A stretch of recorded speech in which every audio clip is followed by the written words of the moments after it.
Hello and welcome to the evening show, everyone. Nice to have you all in. Great to see you. We've got a couple of new faces in by the looks of it.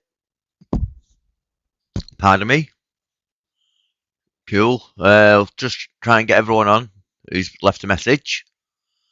Excellent. I'll just flick through yours quick. So, I'm running a bit late. I haven't been well today. Last couple of days have been a bit feeling off the weather.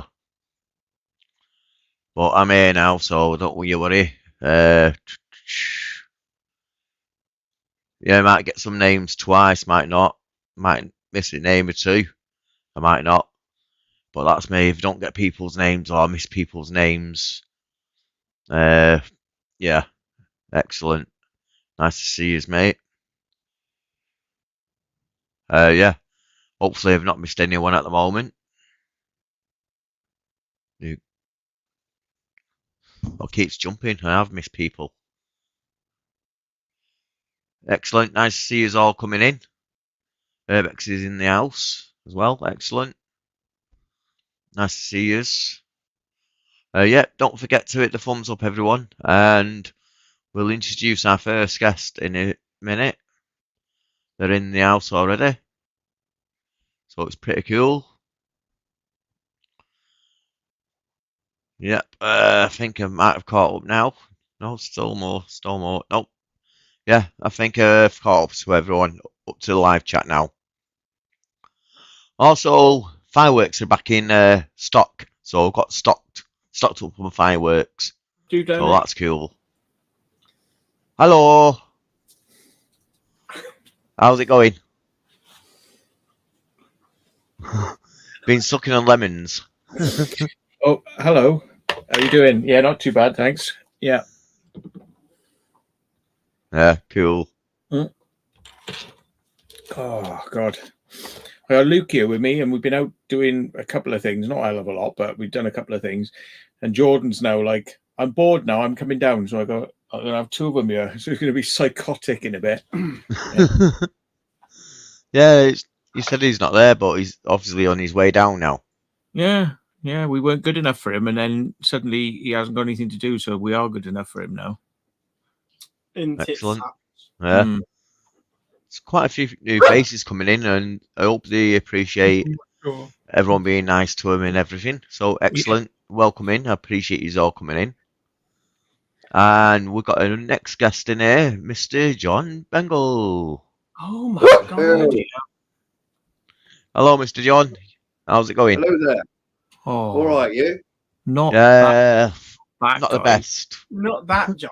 Oh, you meant the good John, the better John, the one that was the really better good. John. The one that's not that one. Yeah, anything but that one. Not me, the reprobate. Yeah, I know. Yeah, anything but this one. Yeah. I had your sign on last week. No idiots allowed. No, from the you'd put on for us. That's a good point, actually. All right. Yeah, I'll show you now which one it was. I can always change it, can't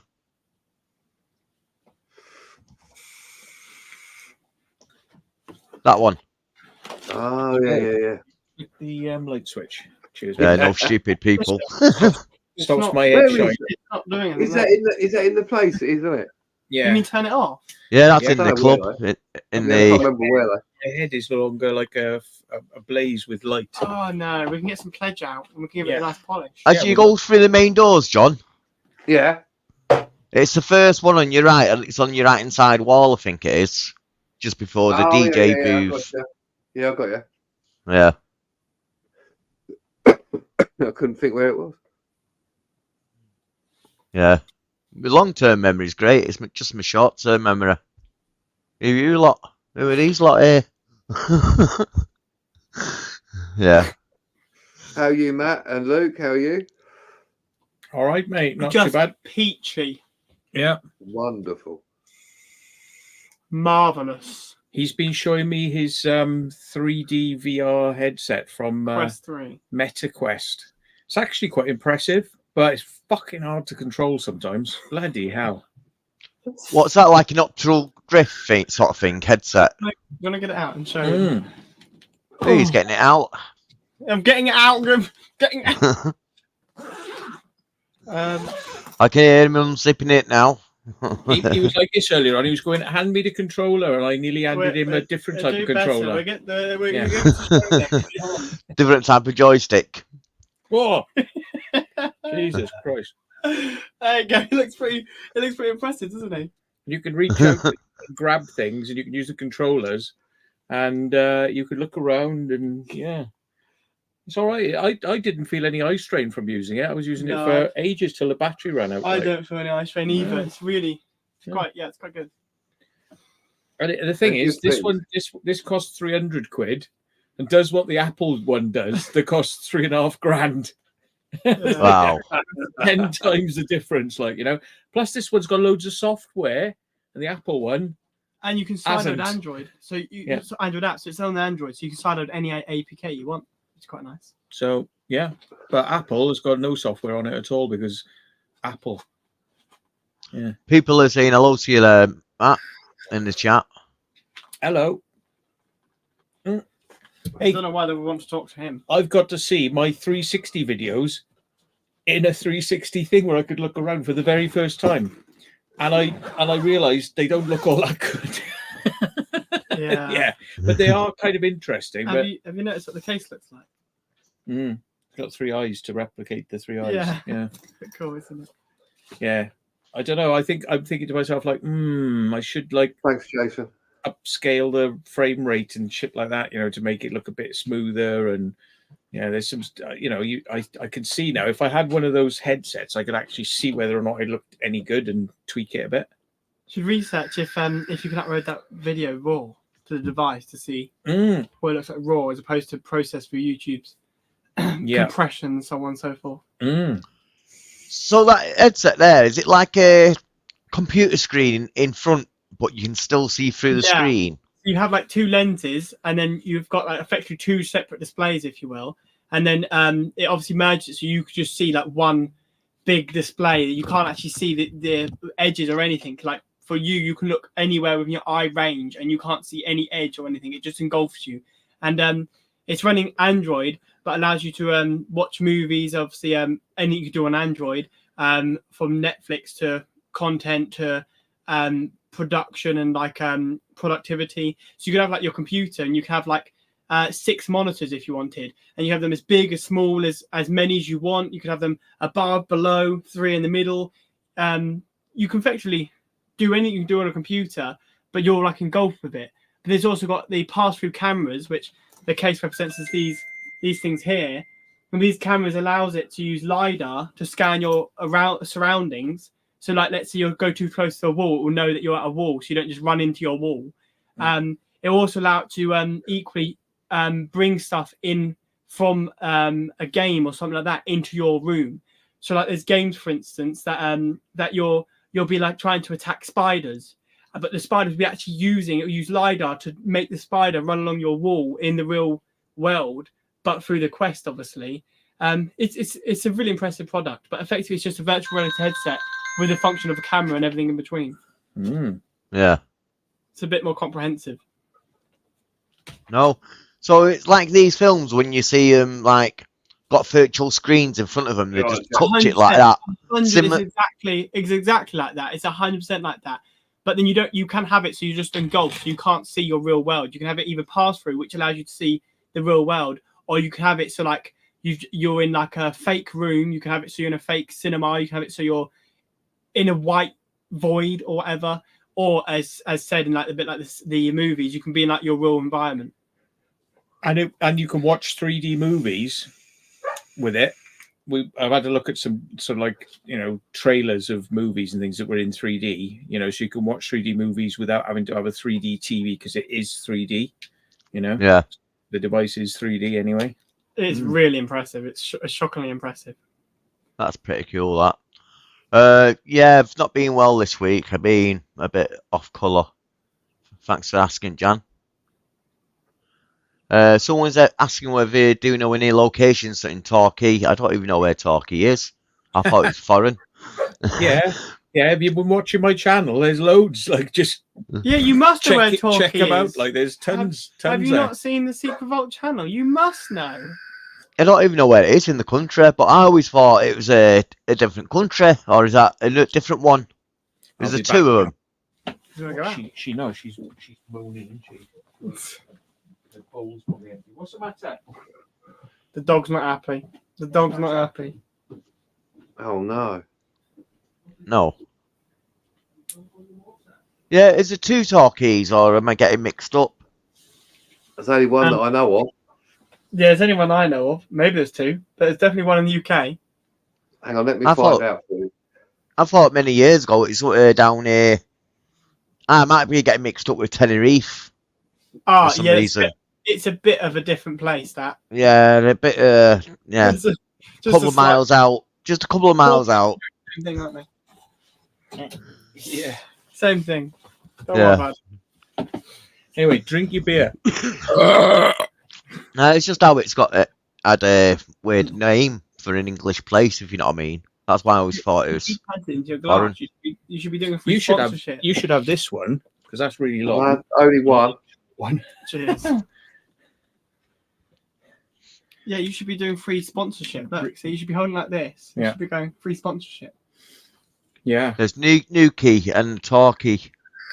I might have. Yeah. Yeah. It's spelled Quay, as in a K. You know? Okay. Yeah. Nuki and Torquay. Yeah, I know. Yeah. And for people who are new in the chat, I am dyslexic, so that might help explain a few things as well. It doesn't explain anything that just happened here. Oh, no, what? I can't even boot him without booting this guy here either. Oh, I see. That's the stakes I've got. You see, I've got you. I've got you now. You got me there. Don't twist them. I'm a trained actor, reduced to the state of a bum. Yeah. Yeah. There's the Torquay. There's the Devon, Aquatic Centre. Was it called as the Sea Life Centre, which is in Torquay. It's right on the Bay Harbour. It's a bit of a bugger. You got to climb over a fence to get in there, but loads of abandoned things in there, like enclosures where they used to keep the animals. That's quite an easy one to get into. There's the Pawn House. You know, that's just like walk straight in because all the windows and doors seem to be ripped off on it. So you just get in there really easy.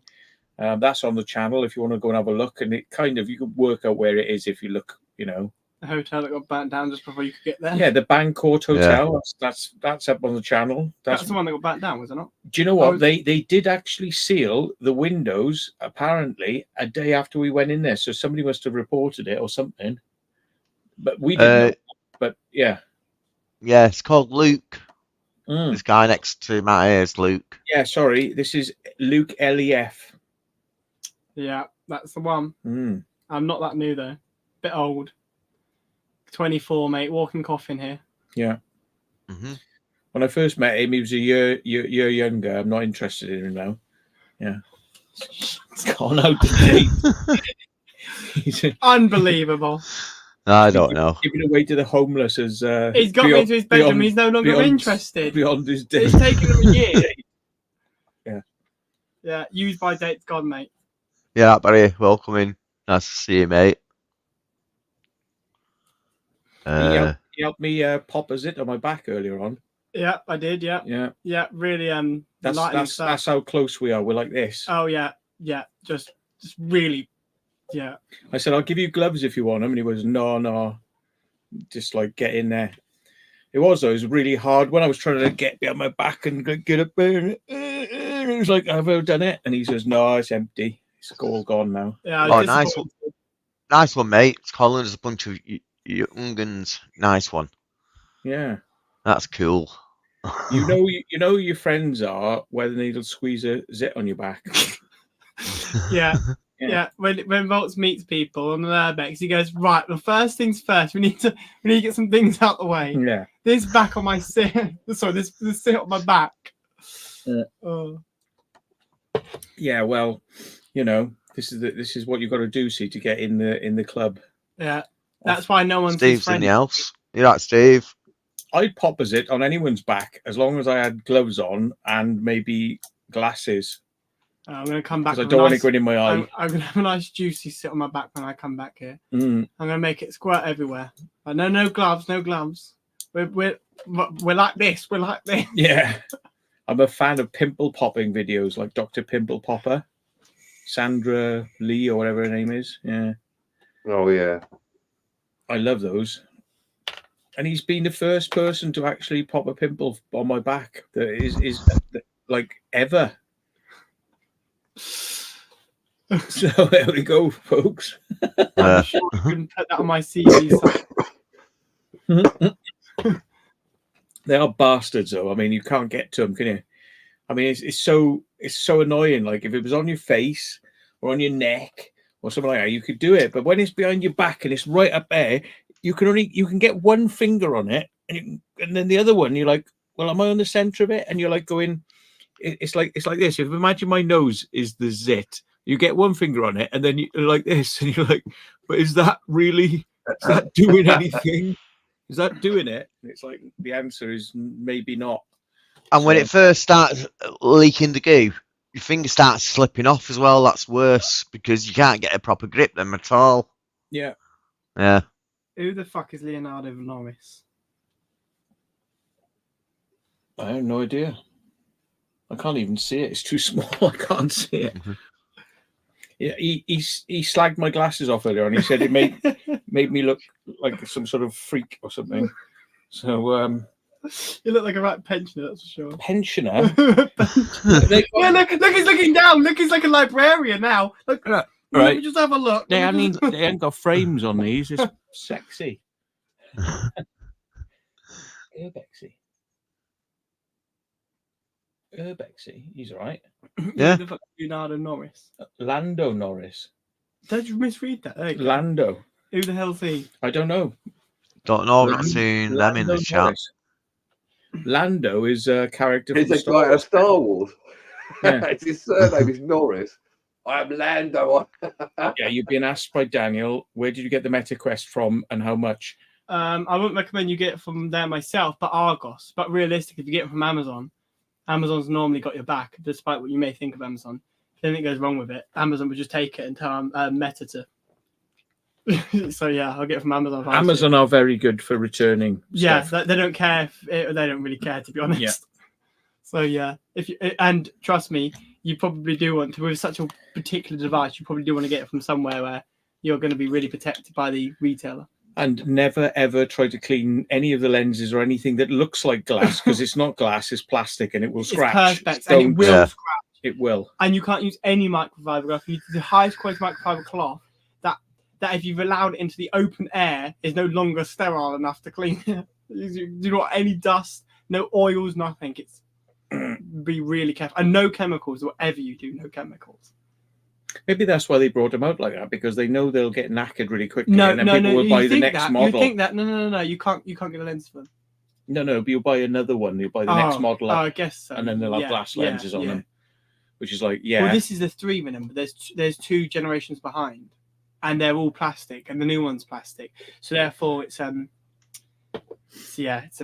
don't know. Is there a MetaQuest 4 then?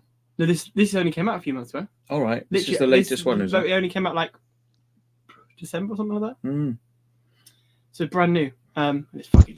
I tell you, I was expecting it to be like looking like to down tubes, but it's not. It's quite immersive, and like you can't see the edges, can you? No, You actually cannot. You cannot find the There's not even like a blurring. Like not even like distortion around the edges of your vision. It's just without me even realizing. Right when I put it on, and then I held up the hands things up.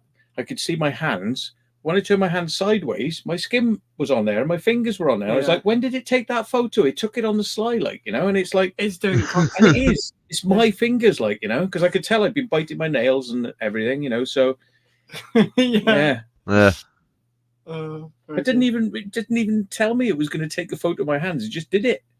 Yeah. Facebook has that now. All time, yeah. Don't worry, we've got some lovely content for you. Don't think I missed any content. I've seen like a demo of one of them things, nice. like for like people who are working in electronics, and they need like a diagram and it shows them where to put it on the actual circuit board and all the components. Yeah. People worked on their cars and had like the video, like on a window like this, like in their vision, and they could look to the right because if you put a window down, it stays in the reality world where you left it. So let's say I put open a web browser and put it somewhere like over Voltz's head and walk downstairs and come back, it will still be there on top of his head. So you could be like working on a car or like doing something like that, and then you could like be panning back to look at it, or it's really impressive. It's very impressive. It does it all. Yeah. I had to fly earlier on, so I had to put my arms out. I think I nearly punched him in the face. And he made out he did it by mistake. I don't know because I don't know where he is. I don't know where he is. He went back for another 3. He did. It was like, apparently you can get them on Amazon for under £80. Oh no, that'd be like the older generation. They're about 300 and something. 479 on Amazon. Mark Urbeck said, yeah. 480, yeah. Oh, 480 did you say? Yeah, you must have misheard me. I thought you said 108. I was like, no. No. I don't think you can get the Generation 1 for that price. Yeah, that sounds about right. Yeah. I think YouTube... 128 is perfect. 128 is definitely perfect. YouTube has kind of like scummed up the quality of the videos I uploaded there. You know, because I used to upload them in 6K, and then it went, you can't do that now. It's like 4.8K or something like that. And I was like, okay, so I had to do them as that. But I wanted to upscale them to 8K. I know it, you know, it's not going to be 8K, but by upscaling it, then when it's played, you'll have more resolution. It'll effectively look like that. But then YouTube went, no, we don't accept those now. And it's like, well, there are 8K 360 videos up there, so why would you let me have my 8K 3? It's like, you know, they made it so bloody hard. They took away 3D, so you could watch 3D on a 3D TV, but you had to like set your TV up to do it specially. But like, there's loads of 3D videos, and you just think, well, YouTube lost the ability to tell that is a 3D video, so it could have just turned the device into 3D playback, but nope. So yeah, you got to there's ways around that. But Luke, someone's asking you a question there about the memory size on it. Yeah, it's 12. In short, you'll have a lot of games at a story mode that can be quite heavy on storage, but realistically, you're going to complete that game and you're going to just delete that game. There's no point having loads of pointless games on there for no reason. So there'll be like a few games that you'll have on there and you'll keep on there because they're multiplayers. You'll keep returning to them. But the cost, to be honest, of buying 120, the one up, which I think is 256 after that, is so outrageous that I don't think you can justify it. But it does allow like a different headset band where you can get a battery bank and like you can put SD cards in it. You'd be better off getting that generally because it'd be better for the use of the device, and it'd actually be cheaper to get this premium band with the expansion storage than actually paying the additional cost of the more storage. So in short, I wouldn't get more than the 128 gigs. It's a rip-off after that point, and then get the better band, which you want to do anyway. And then when you do that, you'll then coincidentally be able to expand your storage anyway. But yeah, above 108 gigs, then it gets a bit like the Apple thing where it's like poof, and it's like, what are you talking about? The storage isn't that much, but they absolutely just screw you, to be honest. Yeah, slam you for it. Yeah. Do you fly with Google glasses? I don't think you do. Google lens. I've got goggles for my drone, but it's not 3D, but it's incredibly sharp. I mean, it's like you're looking at a cinema screen in front of yourself, and it means you can see things like wires a lot better, so you don't hit wires, you know, that might be there and things like that, and you can make out details a lot better, and it's really good. And there is a facility, but I don't use it, whereby, like with this thing, if you turn your head to the left, the camera gimbal will turn.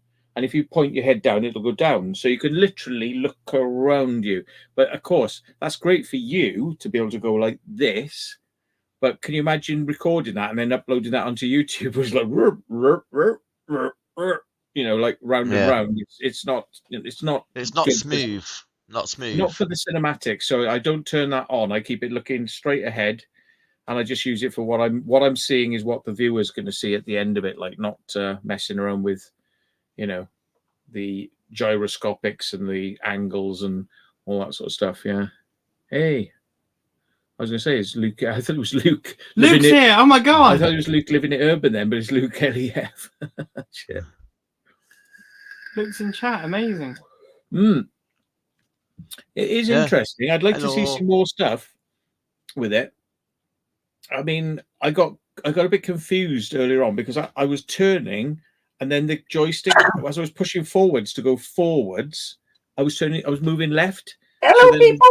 I was resetting it, and then I was pushing forwards, and it was going right, and it was like, hang on, and it's like, so I was trying to edge towards an edge of something, and I was like, which way is it now? Is it back to go forwards? Is it right to go left? And you do, believe it or not, you get a real like it becomes really natural, believe it or not. Although it doesn't feel natural at the start, it becomes really natural. It was all over the bloody place. Can you record what you're doing on there though? Luke, can you record what you're doing? So if you're playing a game, you want to record it or stream it or whatever. Can you do all that? Correct. Yeah, you can, and you can. It's really odd if you're like in that cinema that I show you, which is called big screen in the case, where you can like make a cinema. You can be with all your friends. You can actually do selfies as if you're in real life doing selfies. It's really fucking. It's a bit odd. It's a bit odd, but yeah. I had a weird one earlier on because I was in this cinema. And I was looking at the chairs, and as the picture is on the screen, all the chairs are lighting up with the throwback of the light off the screen. I was like, "Oh, that's really cool. That's really cool." And then I went to say something to Luke, so I turned around, but Luke wasn't there, and I sort of went, "Luke's not sitting there in the chair, in the cinema chair, but he's right there." But I was literally so immersed. I went like, "Yeah, Luke." Where's he gone?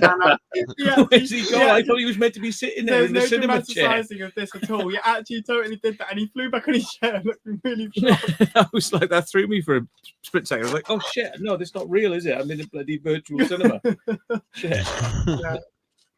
Yeah. It was good.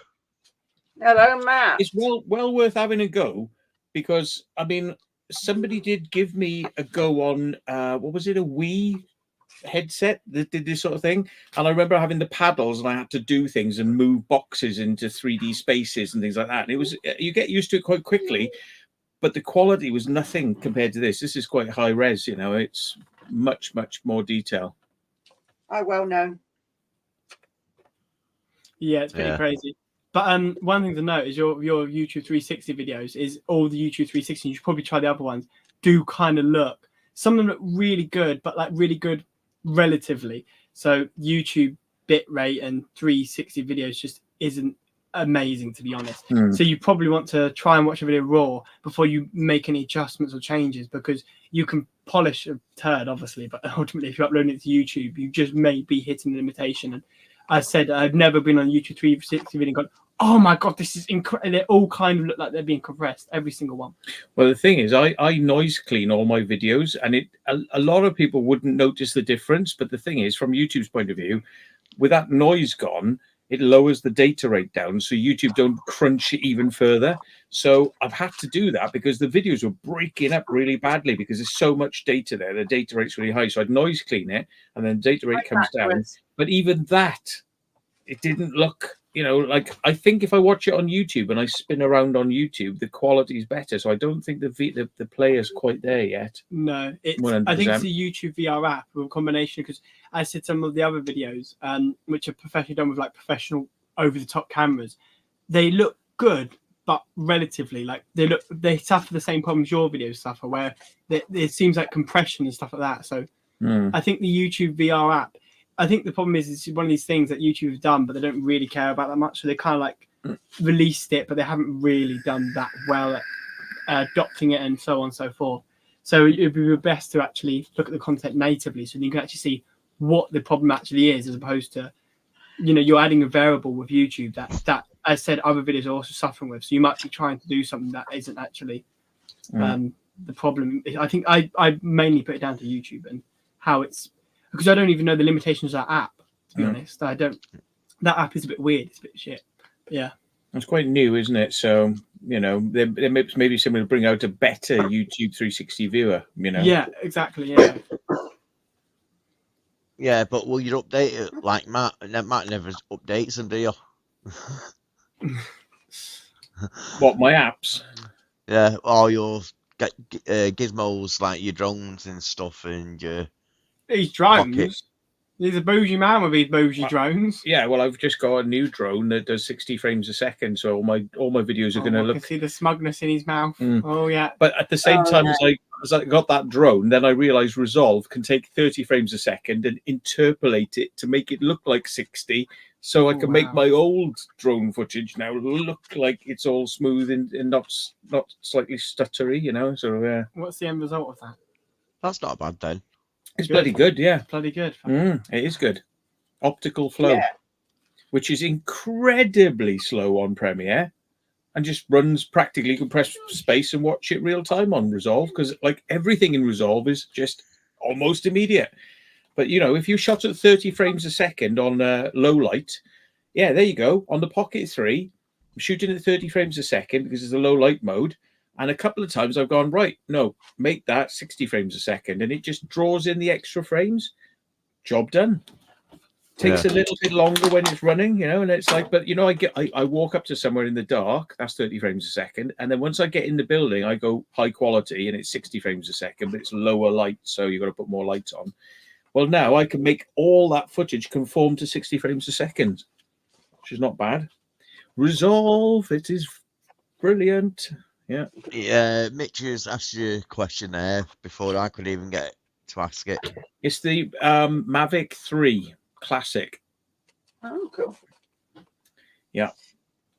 So what's the difference between that and the others, the Maverick? It's got a same size? Same size? Same size, really. Yeah, it's about the same size. It's got more flying time.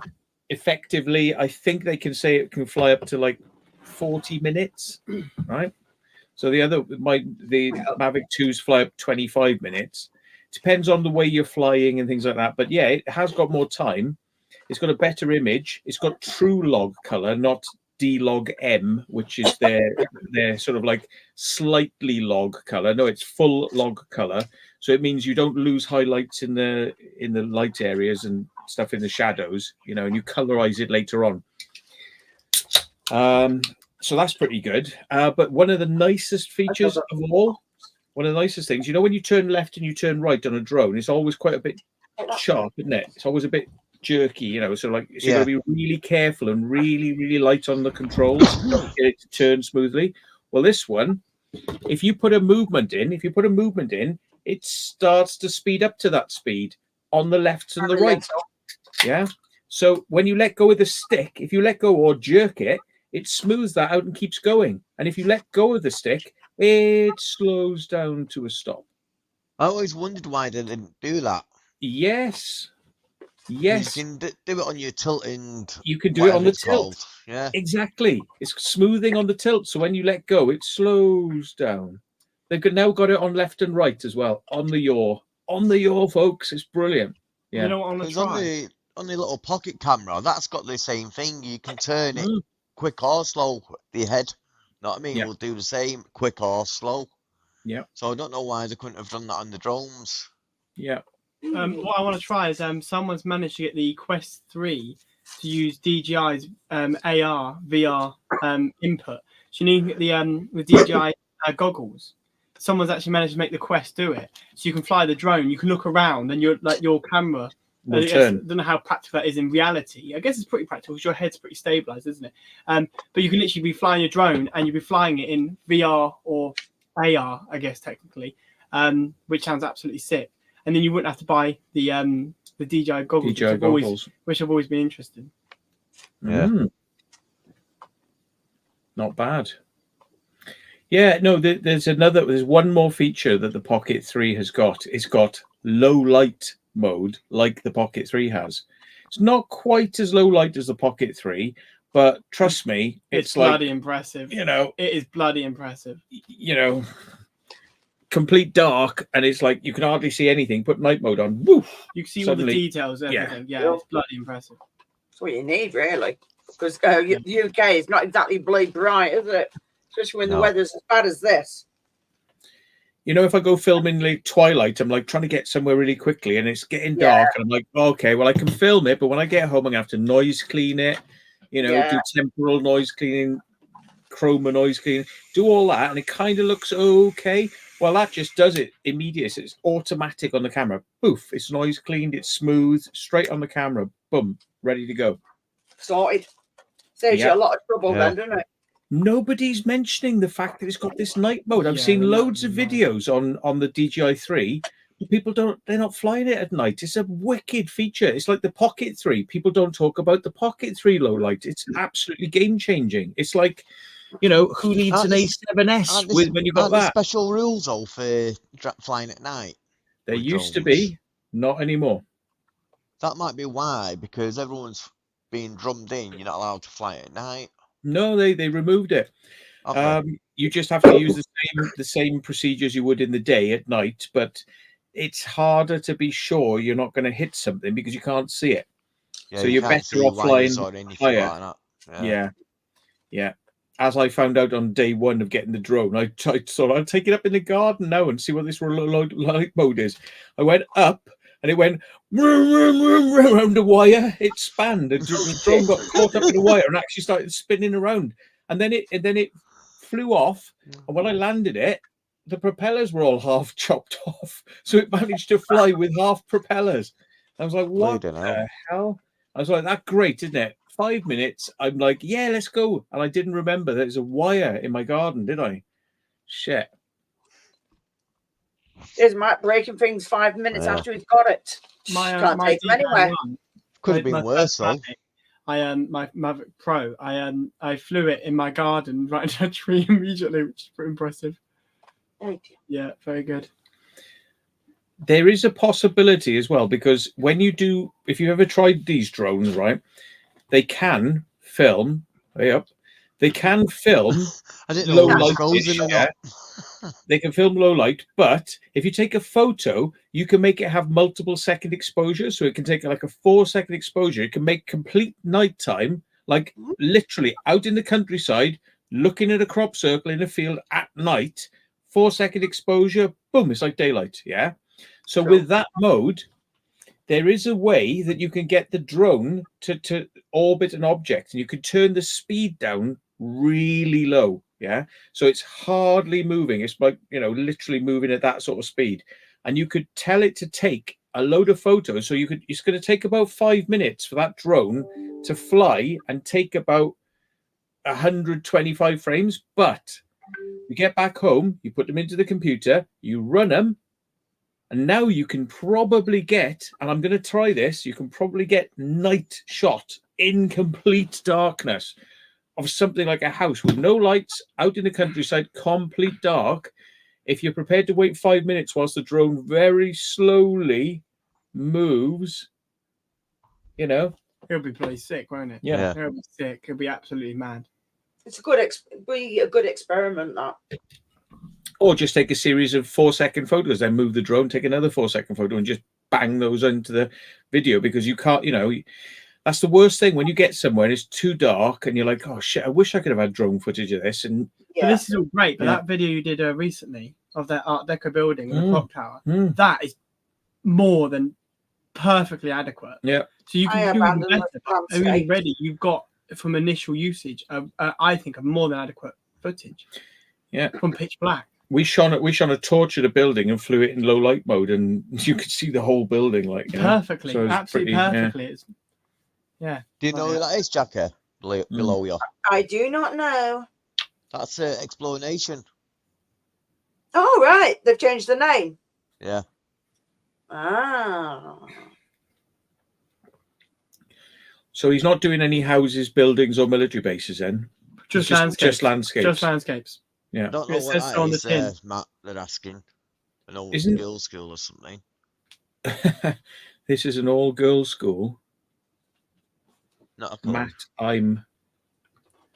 yeah. This is an all-girls school. Matt, Yeah, is that Matt, I'm in?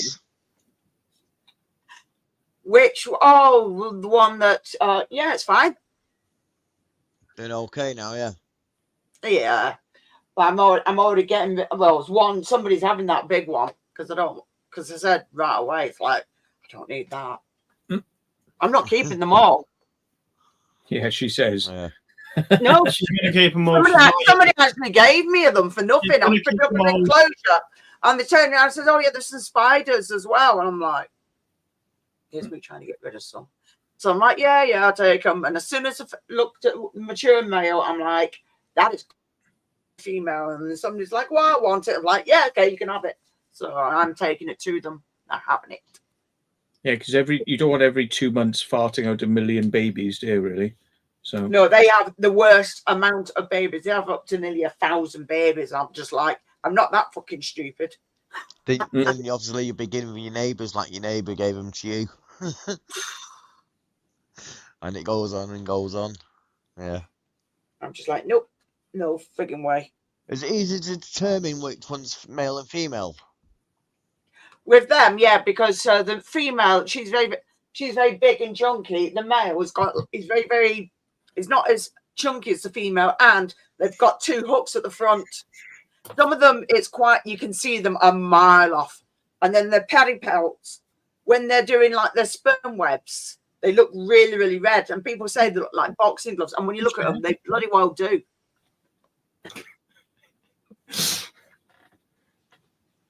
Right, yeah.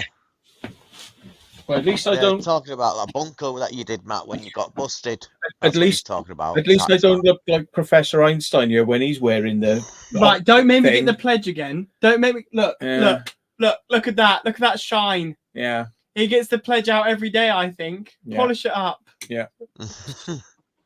Yeah. Oh yeah. Yeah, but he looks like he's been cleaved down the center of the head, like, you know. The volume. Yeah, that was a full girls' school, wasn't it, Matt? The one with the bunker in, where the security caught you. Then you went back and done the. Oh my god! What the fuck is that? Pubes on his head. Oh my god, that is brilliant. Yeah. Yeah. You've even changed your accent. I look like Chris Evans. Look like Chris Evans, but without such an enormous penis on the back of my head. Like, yeah. Oh, fuck it. Still looks like pubes on his head. Is he out on the radio now? I hope so. boring wanker. I was radio. What the hell is that? They wanted me to go on a TV show with him once, and I turned them down. You got standards. I was like, nah, you're all right. Will he pump a binful on my back? Eh? I said to them, am I actually a wanted guest, or am I a standby guest? And they said, you're a standby guest. I said, yeah, exactly. Right. Nah, you're all right. Thanks. Goodbye. Fuck off. Standby guest. In case the real guests don't turn up. Do they pay you to come down and stuff? Yeah, that's the thing. You know, like, could be even more offensive if you're a standby guest. You go down there, you have to pay to go. Surely you have to pay to go down there. They can't charge you to go down there. Surely. Yeah, no, they expect you to go down there, and then you could bill them later on. And I'm like, no, I've had to pay this now. You pay me now. Isn't it? Quite. So you got to pay a deposit to go down there. Yeah. My God. It's a piss take, and you get buggered about, and they're like, you know, they basically, you're often on there as cannon fodder, aren't you? You know, sort of like just something to take the piss out of for light entertainment purposes. It's like, oh, this guy says he makes crop circles. Hey, he's a wanker. We got this guy who says he can't. Right, fuck off.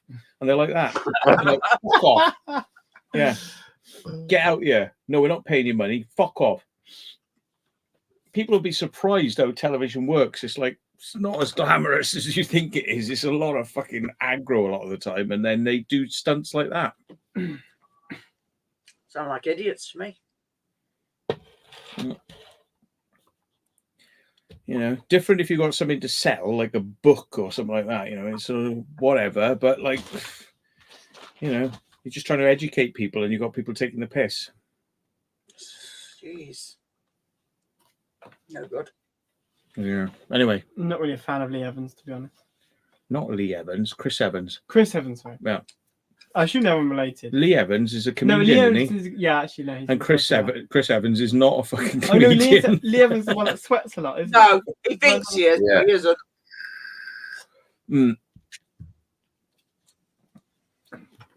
this TV and radio stuff. Chris Evans lied his way into broadcasting in the first place. He lied and said that he was an experienced broadcaster and had loads of work and worked for this company and that company, and they never checked. He never worked for these bloody companies, and then he got his foot in the door.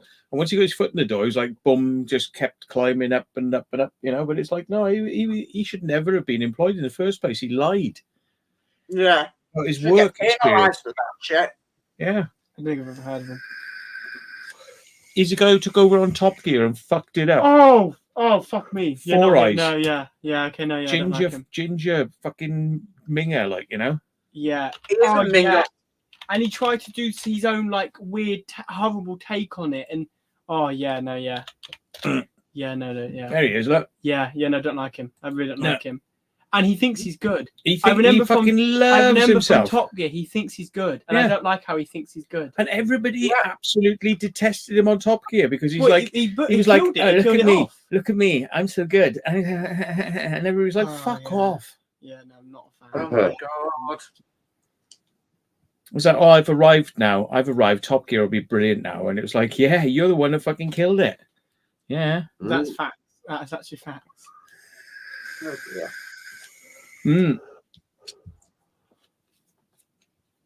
Yeah. Balls the fuck out of me. Anyway, you just watch it for the banter because it was funny. Yeah, he tried to be Clarkson. That was the other thing. He tried to put like the way he tried to present and stuff. Oh, it was really just not good. It was really, really cringy and just all sorts of horribleness. Yeah. No, they broke the mold there, unfortunately, didn't they? Broke the mold. Yeah. He's a prick. But you could be a guest if you want, a standby guest. You could wait on a leash. They put you on a post outside, like a dog. That's why I asked, because I've experienced this shit before. I just said, you want me to come on, yeah? So am I a standby guest or am I the actual guest? Oh, you're a standby guest. I said, you wouldn't have told me that, would you, if I hadn't have asked? Fuck off. Oh, yeah. Wow. So basically, you fucked them all off and just stopped going. Yeah, I mean, this is the thing. See, when you've dealt with media that many times, you just get to learn the tricks, like, you know, and all the shit they pull. You know, and, we'll pay you on the day, and you get there, and they go, no, we never do that. Yeah, right. That's bullshit. No, you got to be quite tough nosed with them, you know, like, because they're idiots, like, and they're just like reading it off a bloody. No, we do this, we do that. Get these guests on. Try not to pay them. It's one of the rule cards. Is like, try not to pay them. You know, for coming up, not payment for being on the show and going out to millions of people and all that sort of. No, not that sort of payment. Payment for your petrol and a meal that you had to get whilst you were out. You know. Yeah, just travel expenses. Just that payment. The bare minimum. You know, for like £100,000 show, they haven't got 50, 60 quid to cover your costs. Like, you know what I mean? That's what they make it. You know. And all the staff, and you're looking, well, there's 15 staff here. You need 3 to record these things. We got 15, you know, and it's like, you should be begging. No money for you, though. You should be begging. No. You should be desperate. Yeah. Oh my God, daytime TV or whatever he's on. They spend more on a tape to stick in a camera, and they got 3 cameras. You know what I mean? It's like, you know, they're spending 60 quid for a tape to put in the cameras. You know, no money for you though, sir. Okay. Nope. No. Yeah, woman. Yeah. Hold on. So you think of the? Okay. What do you think of that mine video we did? You reckon that was all right or what? Shit. That was all right. I skipped through bits of it because I didn't have time to watch it properly. But we were going, minecart. Yeah, look, mine. I haven't seen it yet. Yeah. I've got it on my list. I think you need more floodlights when you go around. Yeah, there was torches. There was a bloke with a GoPro who had far too many torches on his head. No, not enough. Not enough. He had 2 torches on his head and 2 torches for his GoPro. And that still probably wasn't enough to make it, usable footage. You know what I mean? GoPro. I got all my torches and lights charged up the night before, and I forgot to take them with me. The only one I had was the one on my helmet. Yes, that's a big yeah, and it ran out right at the end, and they just stuck my head round the corner, and you could see the entrance then. Yeah, that's how close we called it. You're a numpty. No, look, well filmed. It was well filmed for sure. Like, I just haven't actually watched it properly, but yeah.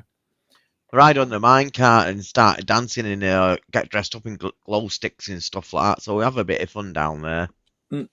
So all sorts. That guy with a GoPro with 2 lights, I was just thinking, I had images of quadrophenia, like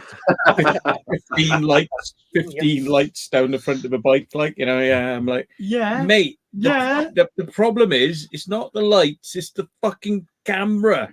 Yeah. No. Yeah, I watched that film that you talked about then. It was on the other night. Was it What on? film's that? Yeah. That quadrophilia. Quadrophilia. Quadriplegia. I've never seen that. Quadriplegia, it was. Quadriplegia, yeah. How have you never seen that? Yeah. Who? You? No, I watched it last night, the other night. Yeah, but it's been out years. I know, I'm not saying that's the first time I watched it, am I? Fuck off. Don't lie. You're a shit liar, Will. Don't give up your day job. Oh, hang on.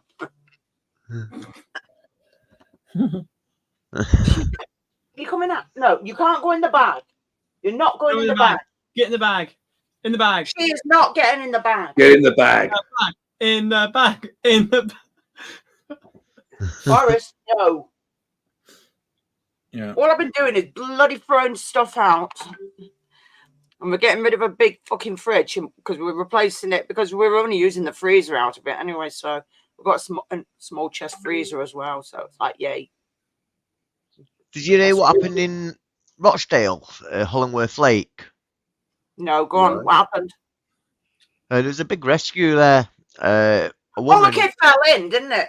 Is that the woman, a woman on a mobility scooter ended up in there somehow. Christ. Yeah. I'm trying to think because they've got the barricades going around so far. Then they've got all the trees. She's obviously put her foot on the right pedal and gone straight through the bushes and trees and everything and went straight in. Aren't they supposed to be able to withstand like water and rain and shit like that? Mobility scooters. Like that. No. If I can find any pictures, I'll show you Hollingworth Lake. I've got some pictures there. In fact, I don't think it was. I don't think it's an off-road one, Matt. I think it's just a tarmac one. She just needed a snorkel, and she could have just carried on, like Yeah, why not? Oh my god! Yeah, I have. I've got a video of that place. It's quite big, and if I can find a link, I'll send it to you. That was on Evening News on Instagram. Manchester Evening News Instagram. I've seen that. Oh my days! How? Yeah. We had somebody in a wheelchair earlier on, an electric wheelchair, and he went to Luke, "Can you get out my way?" And it's like Luke moved like that, and then he went and then like moved off, and it was like, yeah. And he went to the toilet. And I'm like, so has he got like a special flap, like in his seat that he lifts it up and then it raises up and goes over the toilet so he can shit down? Or the job centre can't see you there, so when you're in the toilet, you can stand up. Once you're in the toilet, you can get up and walk around. Exactly, and yeah. I can see you, isn't it? Yeah. Dear. Apparently, I assume they saved her because I've not heard nothing since. Nothing on the local news or anything. Well, she's probably still under there. She probably thinks she's a bloody submarine. Yeah. I'm sorry, but you can't. You start bloody steaming towards the bloody embankment. You take your bloody hand off the start button. You let go, and it just stops. So she's not even that. They've got a. Play the brake, it stops anyway. Play the brake, it stops. Maybe she went out a blip through in her car. Well, I thought it might have been on purpose because there is a ramp there, to lower the boats into the water. Yes, there is. But when you look at the picture, it's nowhere near there. It's on the other side near the actual pub on the corner. Oh, if you know what I mean. Yeah, so it wasn't down the ramp. What I thought it was when I looked at the picture. Tanked up and decided to go for a swim. Yeah, because that's one of the deepest parts there near the pub as well. It's a good pub there because it's a biker's pub. Yeah, but the stewardess said go explore on it. She was just wanting to explore. Maybe she was auditioning. She thought she was auditioning for the Abyss 2 or something. You know, like yeah, you've got to go very, very far under the water. I can do sort of a sort of aquatic sort of like I've got a light.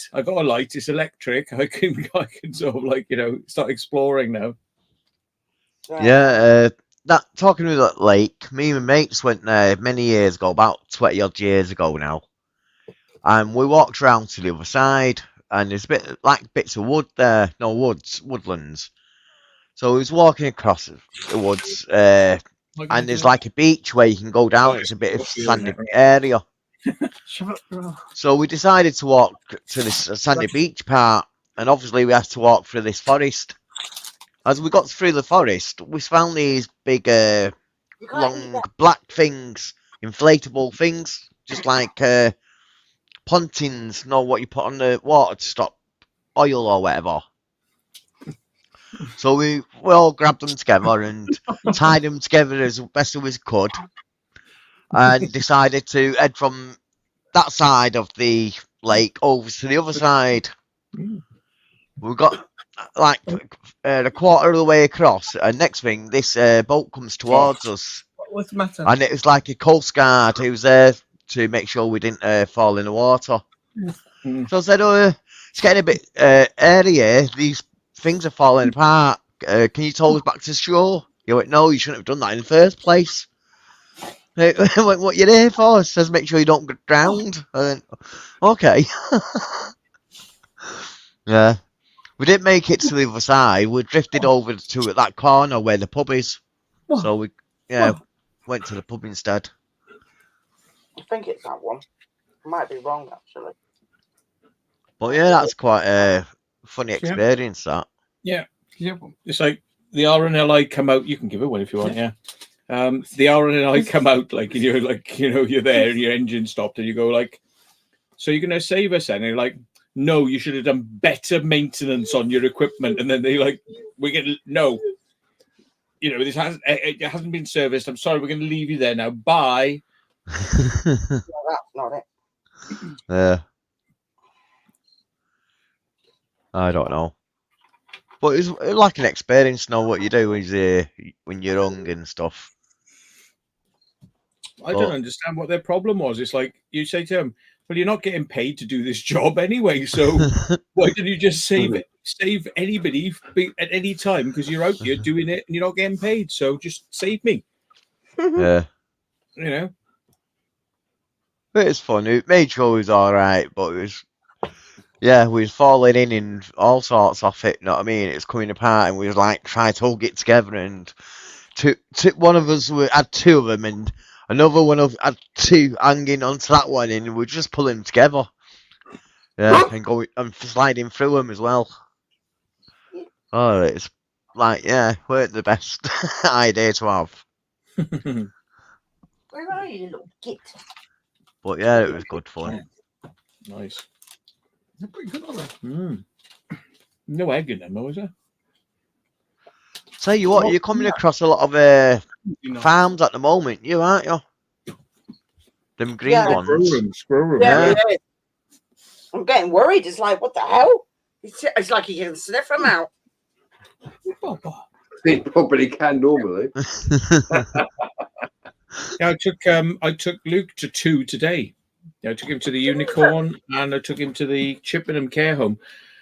Now people have started going to that Chippenham Care Home since that video's been out on my channel, right? And taking equipment. They blocked the door. No, they blocked the door up, so they just smashed the window. Yeah, right next to the door. Right next to the door. So it's like, bosh. Yeah, so no. Oh, there we go. Yeah.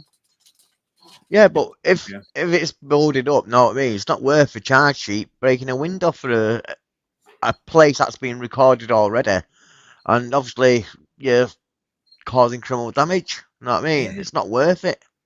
I mean, some of them might be coming for the equipment that's in there. I mean, you've got grow room equipment, like that's coming true. Out the, it's in every room, like and there's just a box of unused bulbs that were in perfect condition and endless inverters, just all left, and all the they all the plugs cut off them though. All the plugs cut off them. No, not all of them. No, quite a lot of them were just dumped. To be honest, though, as you take out 4 screws, the lid comes off. You put a new flex, new flex cable in it, and away to go. Like, I mean, not hard. I know that. Yeah. The bees go around smashing the face plates, which are like a free. If you go to Screw Fix, you can get them in bulk order for like ridiculous and for free. So they flash the face plates, and that's it. So police don't seem to bother anymore. They just seem we'll convict them, and that's it. Also, that care home took you too near us. I've seen another video of that now on YouTube. That was the one we couldn't get into because there was security parked in a car at the front. Yeah. That's it. But they've got 2 cars in the car park now, and you can tell they're just sat there because no number plates on them, just for visual effects, if you know what I mean. No, that's all right. But I've noticed that they're doing that quite often. The video put out the week before, where they went to that wood place. Yeah, I walked through the college place where they went. They had a car there, what weren't being used for, but it makes it look like someone's on the premises to make you, not to go on there. I've noticed that they're doing that quite a lot. So it's a deterrent. Yeah. I get it. And they've done that at Camelot as well, didn't they? Once or twice, I believe. Maybe they should get some of these sex dolls, like these little sort of like Japanese sex dolls that just like they go like, I want your cock. You can just put it in there, like moving around, like with a bit of light coming off a mobile phone sitting in the car. It's so realistic. People might start running. They might start running towards the car. Yeah. Oh dear. You might get a load of cars like circling the car like doggers. You know, like exactly. Queuing up. You might get a queue. Yeah. How can I do this now? Oh, I thought he was frozen. Who, me? Well, yeah. He is frozen. Am I? Yeah, he's like all slow motion. Oh, he's doing it on purpose. Oh no, he's come back. He's speaking. No, he's catching up. No, I'm just trying to do something. Someone sent me something on WhatsApp. Just let me check again. Oh dear. That I don't get no one's name on. Oh no, I can do it straight like that. Yeah. Like, I'm going to show you this. It was like David Attenborough on BBC, all slow motion, and it was like Benny Hill. Yeah. Oh my days.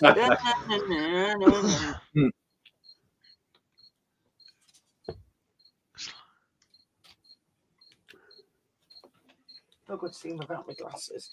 I can hear you though. Yeah, this is off Richie Willock. Just sent us this. Are you ready? Yeah, go for it. Yeah. Oh, yeah. Oh, yeah, I've seen that. Just past your house. Cardboard next week. Oh, don't know where it's going. Yeah. Oh, bleeding hell. The new computers. See what it says. Bondage board.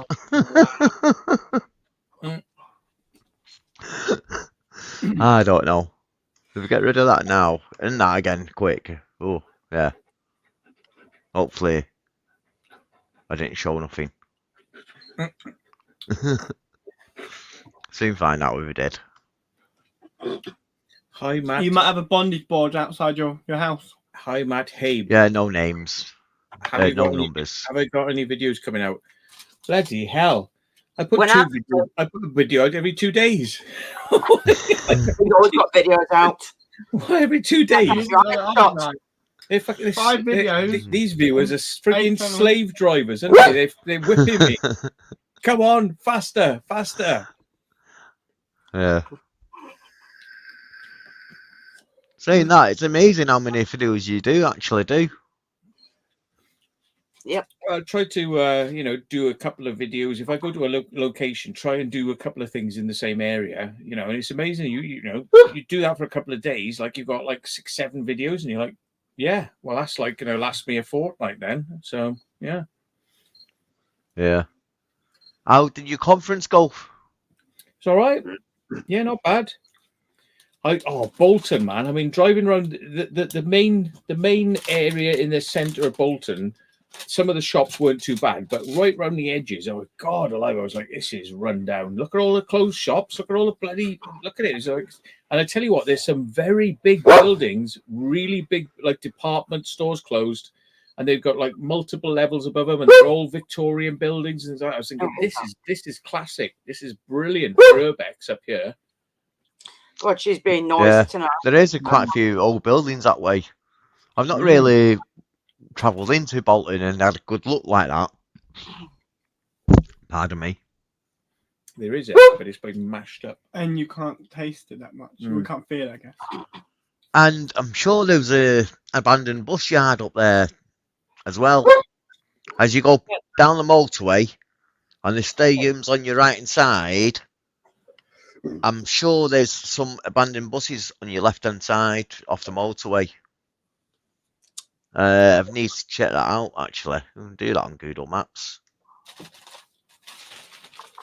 Yeah, Steve. It was funny today, wasn't it? Broad daylight, walked into the Unicorn pub. Broad daylight. There were like about 50 cars parked outside the infant school opposite, and we were like, "Oh, it's probably sus. Somebody's going to ring." We just walked straight in there, climbed in through a broken window. Yeah. See what happens.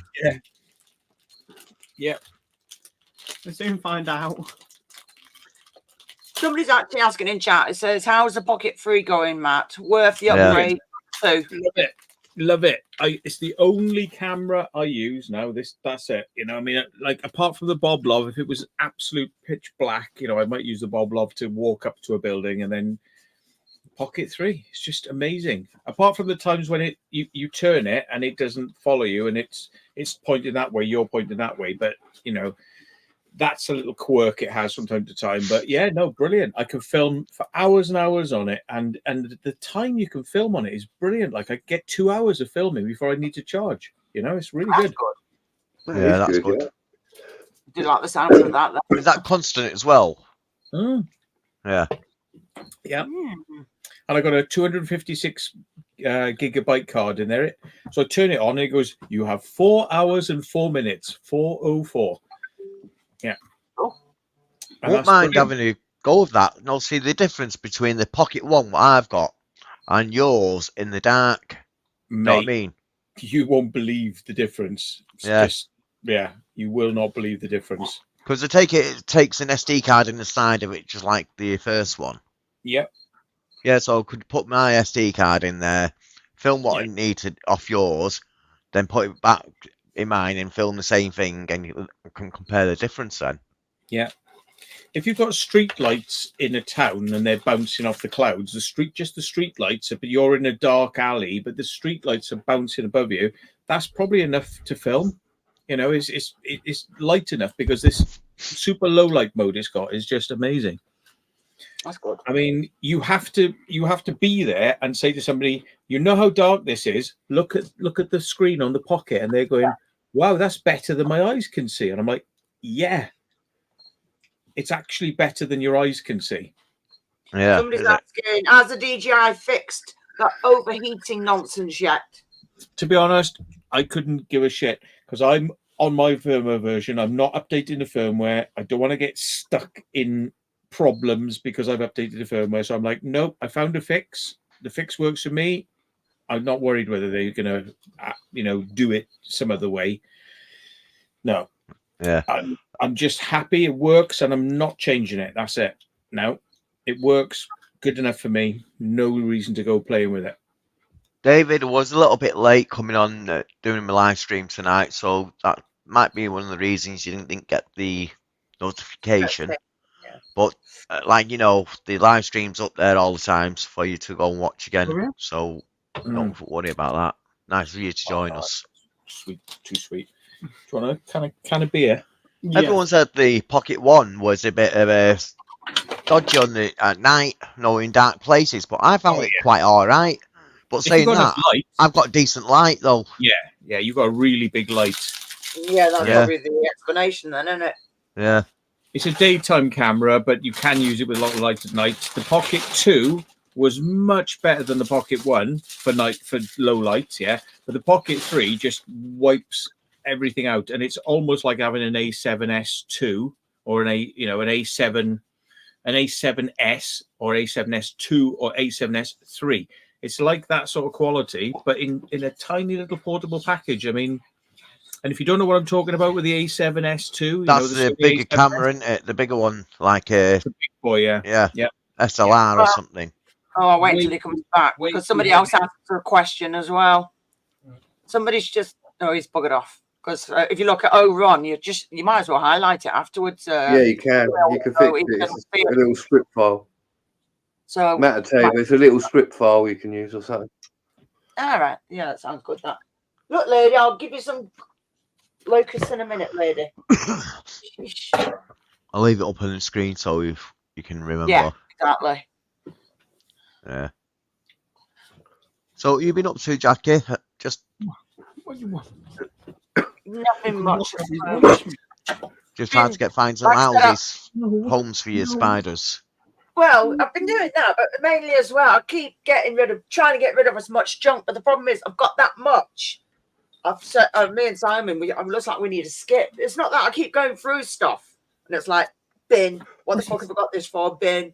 And we've done like half the loft, and I want to sort out the other half. I just throw junk out because it's like, are we going to really use this? No, right, get rid. So, I mean, I'm taking a coat that it was an expensive coat, and I took it to get dry cleaned. When it came back, she shrunk it, so I was well pissed off of it. It's just like, oh great, it's not like it was a cheap coat, so I couldn't wear it again. So it's like, bye bye. It's a proper wool coat as well, but it's a Gothic one. So well pissed off. Yeah. Didn't you have a row with the dry cleaners about that? I would. I should have done, but I didn't. The thing is, I think that's the reason why they got shut down in the end. They must have fucked up a lot of things for it to not be there. And there's hardly any around here. It's like, yeah, it's probably the reason why she got shut down. She must have fucked up a lot of people's clothes. Matt, question there for you. I don't know, to be honest, because I'm guessing with the way DJI are, when they notice that somebody spotted a way around something, the next firmware comes out and they go, no. So they may have made it better, so it is much longer before it overheats, but it probably will still overheat, I'm guessing. And I cannot guarantee, because I do not know, that the firmware fix that worked on the first one will now work, because I bet you they'll take it out, because they'll say, oh, we're being compliant with the EU law, and you finding a way round it means we must patch that so you can no longer get round it. EU law comes first. That's the way they'll see it. Yeah, but we're not in the EU no more. So why does it affect us? Yeah, know what I mean? we're still paying them though, aren't we? We're still having to do things for them, even if we did leave the EU. Yeah, but we're not under their rules. We don't really have to suffer for like quality issues like this through EU, really. Very strange. It's very strange. Yeah. But then, I mean, DJI recently removed all their air restrictions that they put on places. So it's like, prisons, airports, but none of these little namby-pamby ones where somebody said, I don't want somebody flying at my house. They put an air restriction over it and things like that. So they've taken all that away. So now you can fly pretty much anywhere you want to.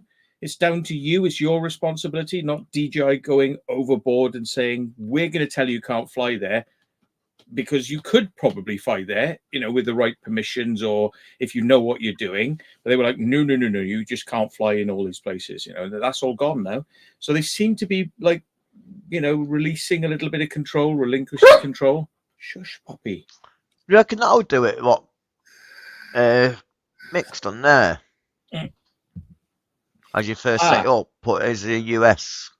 Because it hasn't got a GPS on it, has it? No, that apparently doesn't work because you have to register it to a telephone number. And the telephone number is what it works it out from, I was told.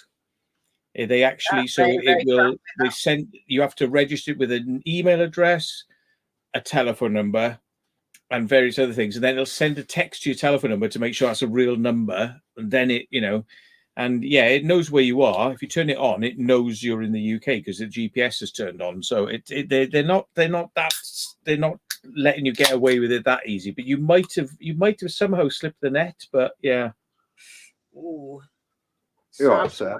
Hi, Sam. But just to make that point, then, right? If you have a DJI drone and you take it to the US, it will know it's in the US. And it turns on the higher power transmission because it's in the US. But when you come back to the UK, it goes, "Oh, you're in the UK now," and the power goes down. I had that when I went to Canada. Yeah.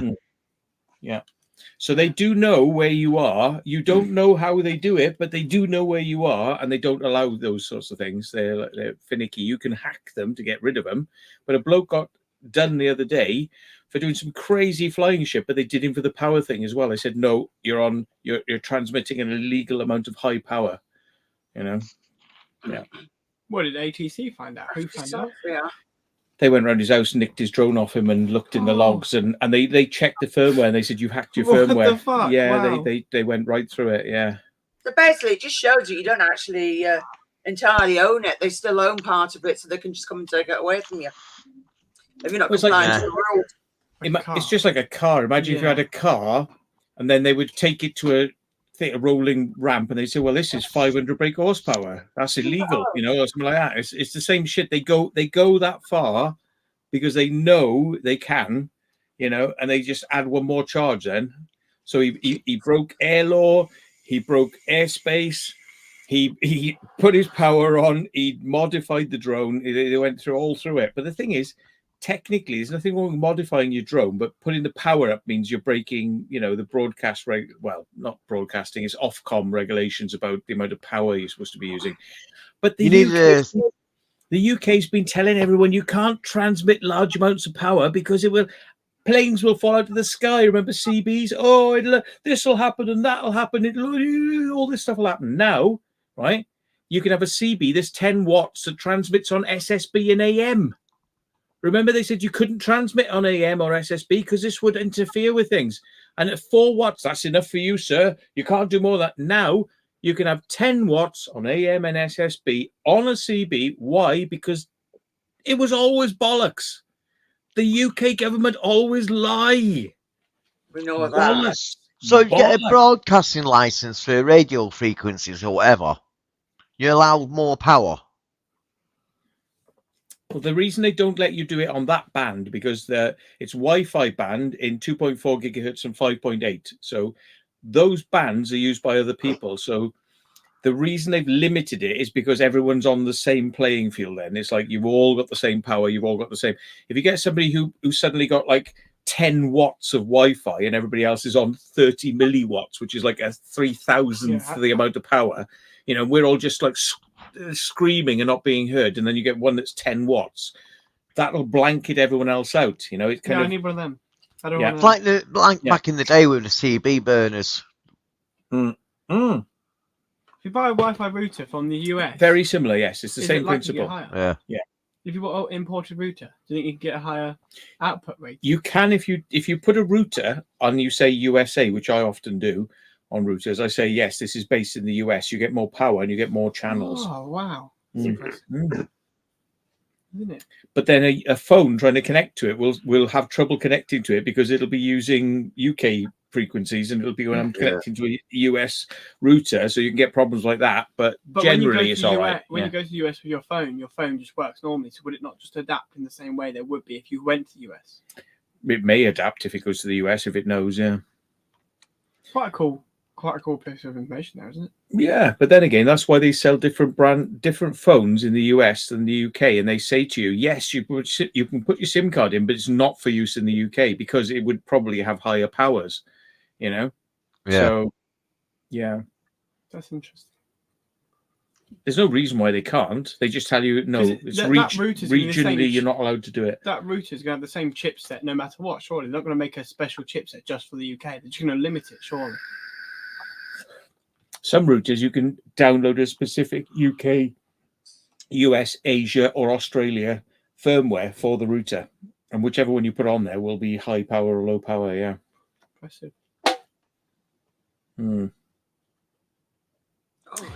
But yeah, Britain has always been up its arse about communications. You know, they really, really don't like the idea of anyone having a radio transmitter, and they tell you that literally, like, you know, it's going to be a zombie apocalypse if you literally transmit on that. Everybody's going to die. You know, it's like that. That's the way the British government play it. Always have, and they're still doing it. Like, you're not allowed to use your mobile phone on a plane, basically, when they first came out. Oh God! Turn your phone off, else the plane will crash. We'll die. We'll die. Where are you going? I'm not giving you anything. Just see what this is. Get in the bag. Get in the bag. But you always get people testing the theories, what they come out with. Know what I mean? Like Mythbusters. They've done one of a mobile phone in a petrol station. Can it cause a spark, an explosion? Yeah. That's so ridiculous. It's unbelievable. Yep. Yeah. I've taken off a T-shirt and had a spark off it. Yeah. I've never had a spark off a mobile phone, ever. Has anybody ever had a spark off a mobile phone? You might have had an S7. Is it S7? But like, you know, take a bloody, piece of clothing off, and yeah, you get a spark, but not off a mobile phone. It's ridiculous. I know, it's all cut up bullshit. They do. Even if you drop it, even if you drop it, it don't spark from the battery or anything. Know what I mean? So no, it goes crack. It's like, oh shit, not the screen. Unless you've got Gorilla Glass or something on it, but you know. We all know it's because they think that you're not going to be concentrating on what you're doing. Imagine if you're using a phone talking to somebody whilst filling up, and it starts gashing out everywhere. You're not concentrating. That's what the real problem is, yeah. But they say that the whole petrol station is going to explode like a Hollywood movie, because you're using a mobile phone. Bollocks. No. Yeah, there's a good question for you, Matt. Have you got a bunker where you could go to if they ever needed to? I've been asked this many times. I know a few out there, but they're not exactly well. They might prevent the blast killing you, but the pressure wave would probably still kill you because they're open to air. So the pressure's going to get in, and the pressure wave would kill you. They haven't got any working air filtration system, so you might survive the initial blast.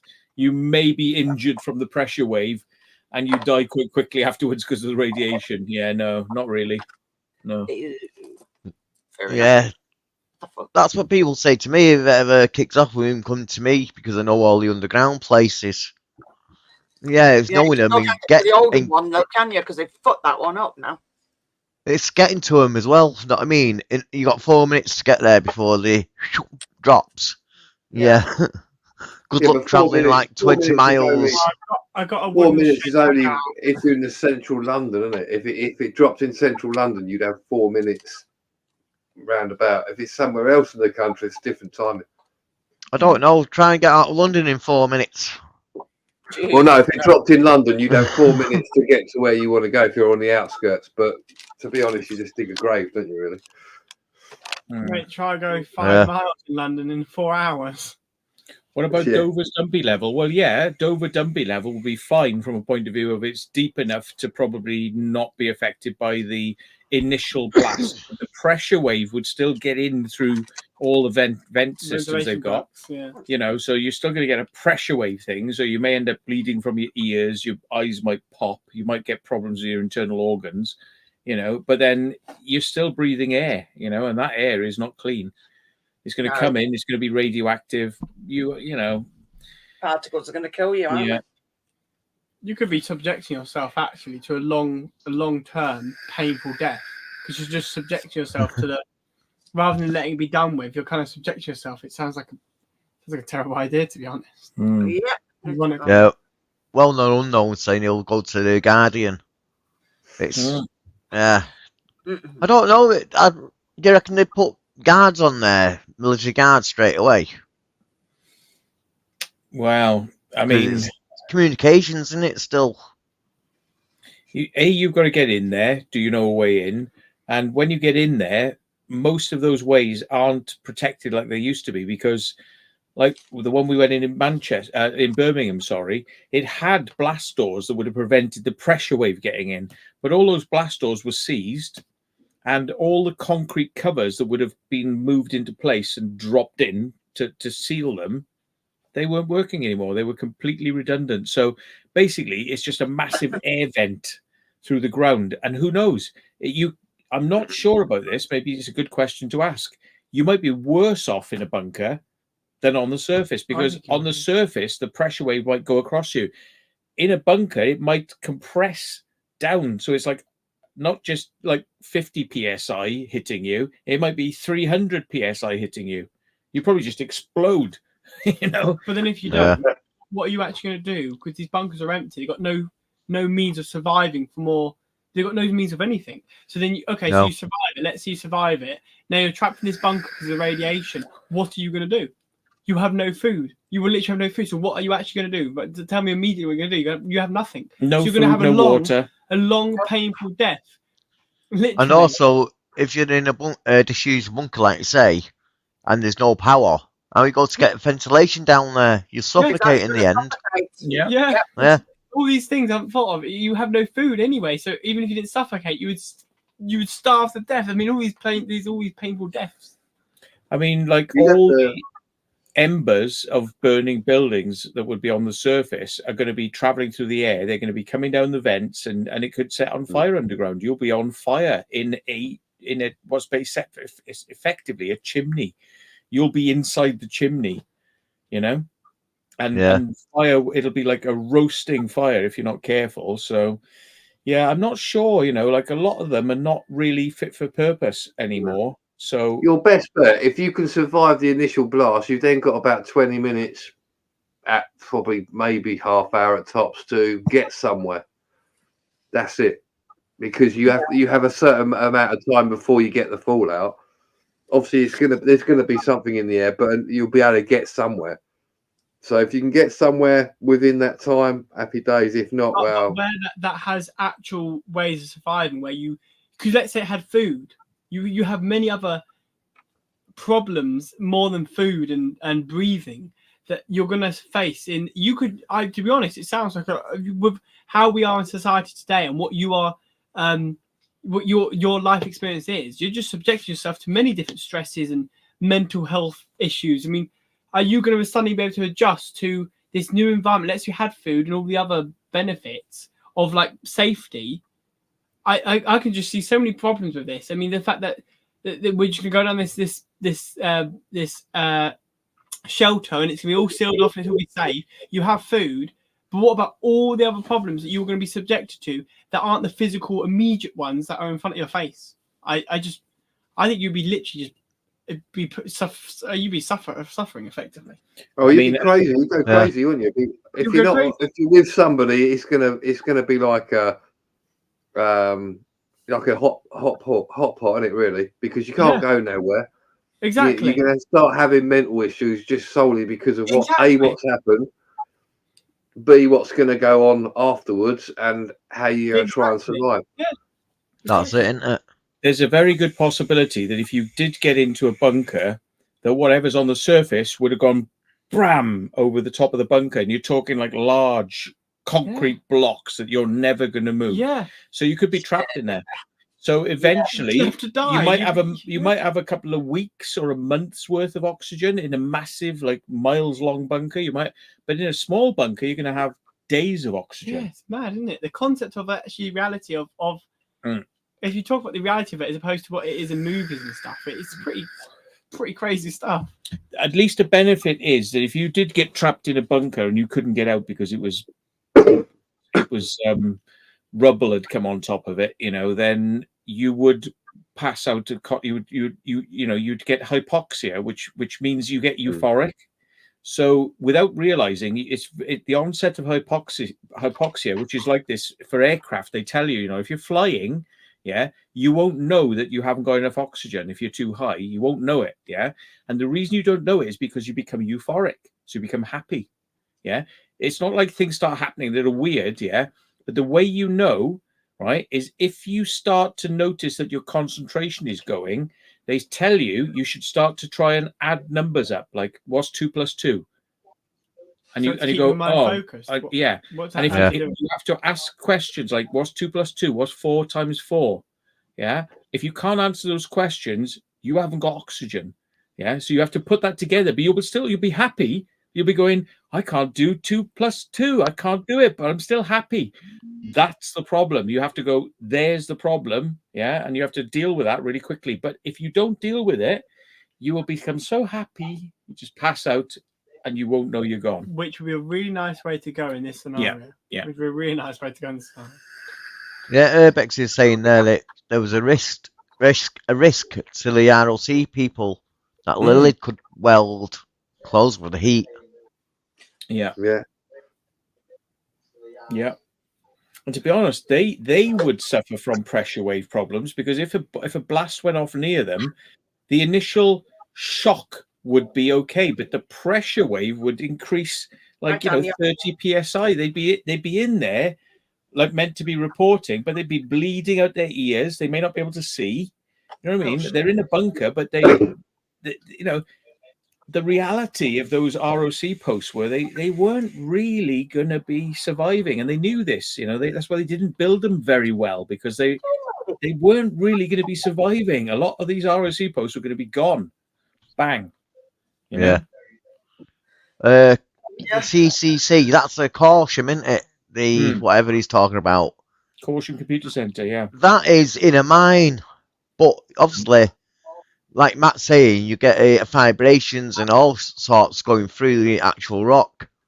So if they've done that to Caution, I'm sure they'd have reinforced it with a concrete on the inside. They would not survive in Caution for one reason. Yes, they got air filters. Yep, they got electric. Yeah, they got loads of water and loads of food. Yeah. Do you know what it would be? That is the #1 place in the country, one of the most high value targets to drop a bomb directly on the top of. Yeah. And it's not going to survive. It's only 120 feet below ground. Bang. Boom. They're not going to survive. The walls would be like, you'd be smashed against the walls. The pressure wave would be so intense, they wouldn't survive. Got up like a Roman candle. Do they have Matthew? Do they have that bunker buster? These actual missiles, Matthew, these high-speed drones that they do actually have, are they actually bunker busting technology, or did they just blow? Did they detonate on the surface? No, nuclear missiles are not designed to burrow then go off. Not really. I don't think so. Most of them are either airburst, because if they detonate at ground level, it digs a trench and only goes out a certain distance. You always explode a nuclear bomb just before it's about to hit the ground, so it's got maximum sideways pressure. Boom. And some of them you even detonate them really high up, because they're there for maximum EMP damage. You're not wanting to knock buildings over, you're wanting to destroy the infrastructure of the electronics and the communications. So you'd set a few bombs off above Britain just to knock out all the communications and electrics, and then you set them off just before they hit the ground to go sideways. Bang. You don't want them hitting the ground, because that diminishes the power of the output. It'd be very hard to get a bomb that's going to burrow through the ground, sustain impact at such ridiculous forces, and then not blow up on its own impact of its own doing. No. They do bunker busters, don't they, though? They do, but they're different types of bombs, and they're specifically for, going in to get a bunker. But I mean, let's face it, if you put like a 1.5 megaton bomb, it's a bunker buster. Yeah. It's a bunker buster, because I mean, you are literally going to make the whole ground for like probably 1,000 feet go boing like that. Anybody who's inside there is going to get banged against the ceiling and get like pulverized. That's why. That's why the ones in America, the Titan ones, are suspended. They're on suspended on springs because the whole ground is going to go ba-dumph, and you'll be in there like this, going boing on springs. Yeah. Show me a UK bunker that is suspended on springs. I ain't seen one yet. No. Welcome in, Dave. And you've to put up. You live near Faz Lane. Well, to be fair, it depends on how big the bomb is. I mean, I'm about 25. Well, I'm in Glasgow. I'm in the city centre of Glasgow, so that would be hit. But then again, if it was a 1.5, the tail end of that would get me. Glasgow city centre, I would be literally within the annihilation zone. I would literally be atomised. Glasgow airport would be hit. So that would be 3 targets straight away. So I would be right in the middle of a triangle. I'd be pretty much doomed. If I wasn't fried, I'd pretty much be burned within about a minute. Another thing as well I was going to say is that, did you ever see the Russian Tsar bomber? It was like the largest ever nuclear bomb ever dropped. It's a 50 megaton bomb, and they could see the flash for up to 600 miles away in northern side, somewhere in Siberia. And they reckon that there was more nuclear, there was more explosive capacity in that one bomb than there was dropped in the whole of the Second World War. Yeah. You know, Yeah. so that's great. I had an altercation today in my car. I was going to meet a friend for breakfast in Wetherspoons, and I had to call the police to get involved in it. Basically, there was a woman in front of me blocking the junction with her hazard warning lights on, so I beat my horn and then I overtook her and I went, look, I says, you're not really supposed to be parked there, you're blocking the junction, and she started telling me to fuck off. So I called her an effing half-wit, but I didn't know the boyfriend was at the ATM in the corner. So I turned the corner, drove down, picked my friend up, drove back down, and I slowed down. They've actually boxed me in my car. He gets out and he's tried to get into my car. And I put the window down, you know, and he's like, and I know him, he's actually goes to one of the church, he's actually, him and his wife are supposed to be Christians. Yeah. And he's like, oh, and I told the police that, and the police initially said, well, did he actually threaten you? I says, well, no, but the context is as follows. You know, you're not looking at it within the context. You know, I've had a run-in with his wife. She's behaved like a half-wit. I called her a half-wit. He's ran out the car, boxed me in the car, gets out. She's round one side. My friend's in the left-hand side, female friend's in the left-hand passenger side. And he's trying to open the door, but according to the cop, that's not a criminal offence. Well, weren't they causing stress and alarm to you? That's what I said to the police, and they went, well, that's not against it. And then that's when I said, alarm and distress, and it's at least a breach of the peace. They went, oh, have you got it in camera? And I went, well, no. I says, but then he admitted to it.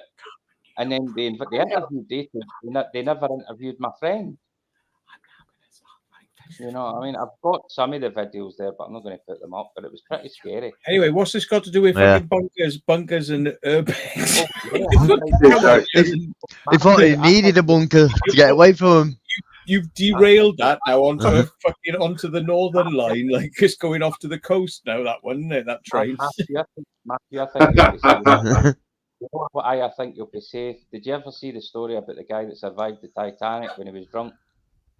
And they reckon I feel like I'm being lured into this, and after I answer the question, you're just going to talk about fucking. Did I see a video about a fucking panda that got shot into space in a minute? Right? Yeah, go on. Oh my god! Do you know why you will survive? Because if you get enough drink in you, the bomb won't touch you. You'll just get your goggles on and just tell it to fuck off. And then yeah. Oh my god! Yeah. Just keep drinking alcohol, Matthew. That will save your life. Yeah. Yeah. So, yeah. Traffic, eh? What a fucker. Anyway, what a fucker. Yeah. What a fucker. Traffic and knobs on the road. Jesus Christ, man. Yeah, that's. I had one today myself. My heart goes out to you. Yeah. I had one myself, reversing into a gap, knowing a parking space. had my indicator on, my reverse lights on, and I was coming into the moving, and virtually this car nearly crashed into me, trying to get into the same space. Yeah, but had you put road cones out and were Yeah, you wearing high exactly. vis? Were you wearing high Have you vis? had diversion signs out? Did you do a risk assessment before Yes, reversing where's in? the risk assessment? Where's the risk assessment? Oh my dear. God. But it I've makes you got wonder. wearing I've attention done is my hearing. I've done as best as I can, signalling where I'm going, with my reverse light on. Know what I mean? Yeah, but And what about blind people or Yeah, deaf exactly. people? What about blind people Yeah, driving, just- huh? Yeah. yeah, that's what they Inconsiderate. were. A blind person must have been, because driving without due care otherwise. Or they don't give a about anyone else on the road. So I was going to do it. Well, I was going to do Yeah. it in my car, but I don't know about that. Well, how much that'll cost? Because I phoned up a guy and he went, "Well, you could probably put cameras in your wing mirror, but it would cost too much money." You know, but he did say that you can get the 360. Can I get a camera that shows what I'm looking at in my right-hand passenger one? Because my phone kept cutting out. When I was recording it, it just kept cutting out. Not power-wise, it's just I was trying to record it, and I thought, this guy said you can get like a 360 that shows Yeah. that also shows behind me as well. I It's put like cameras a in. net- I put cameras in my mirrors. Careful, I think lady. it's- I don't know. It's called a net-based camera. I'm not too sure. Well, are you? Oh, are you no. all in house? Well, Hey? is Matthew in what as well in Matthew's Was house? oh, sorry, I thought I couldn't hear him then. I'm going to get my ear trumpet out now. Yeah. Ear trumpet. Yeah. That's right. Get the shoehorn out, Matthew. I was going to say, just keep drinking alcohol. You will be okay. Yeah. I mean, that beer's not going to drink itself, lad. It's evaporating fast and you can drink it. Is what he's But- saying. Like you say, there's a lot of people who have a drink and all that, and you see them get knocked over or fall out of a window or something, and then get up and walk off. Because, like you say, yeah, the alcohol just makes you all right. It's Superman. It does, yeah. I can vouch for that one. I fell out of a window once. Only cut my eye. That's why I got a scar there. Yeah, you need to drink as many beers as possible and then get a towel and put it behind your head, like that, right? And then when you get taken off the planet by the UFOs, just before the bombs hit, they get teleported off the planet. That's what you got to do. If you don't have a beer, you can end up with severe problems after the teleport. So you got to make sure you have your towel with you, though, Matthew. If you don't have your towel, it's all wrong. Yeah, and you got to have one of these as well. Got to have one of these. Yeah, your dressing towel gown behind your head. Because after towel and teleport, dressing gown, that's all you need. Yeah, and the reason for the towel is because after the teleport, it usually get a shift and it'll be down by your feet then. Yeah. Yeah. Well, I've had a few towels at my ankles, Matthew, but that's a different story. But it's not the only thing I've had at my. I don't know. We don't want to know about your incontinence problems, Glasgow.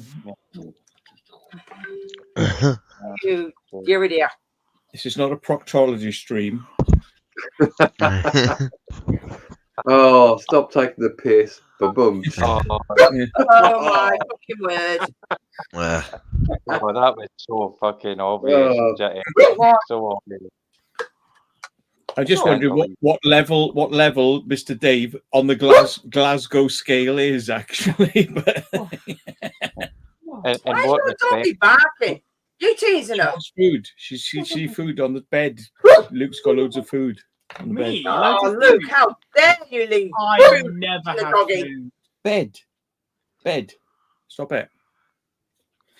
No, there's a thing called the Glasgow scale, and if anybody's medically trained, you'll know what I mean. Yeah. So, what level of scale is Glasgow Dave on the Glasgow scale? And what is that? Is this a sanity test, Matthew? I think it's I think it's called the Glasgow scale. Yeah. Can we get back on the subject, please? It's interesting, according to Barry Little. Yes, Barry Little protesting. Hi, Ollie Fab. Photo there, really good. Yeah, it's like the subject of nuclear war anyway. Well, we could check him out now. Is he he's talking? Is he responding? He's got speech. Are you in pain? Are you in pain, Glasgow Dave? No, I was just saying who brought up the subject of nuclear annihilation. Yeah. I'm making an assumption it probably was you, Matthew. You're always talking about. He doesn't meet criteria 5. Is he oriented to time, person, and place? No, he seems to be like he's talking about completely different stuff to what we were talking about. Yeah. Is he confused?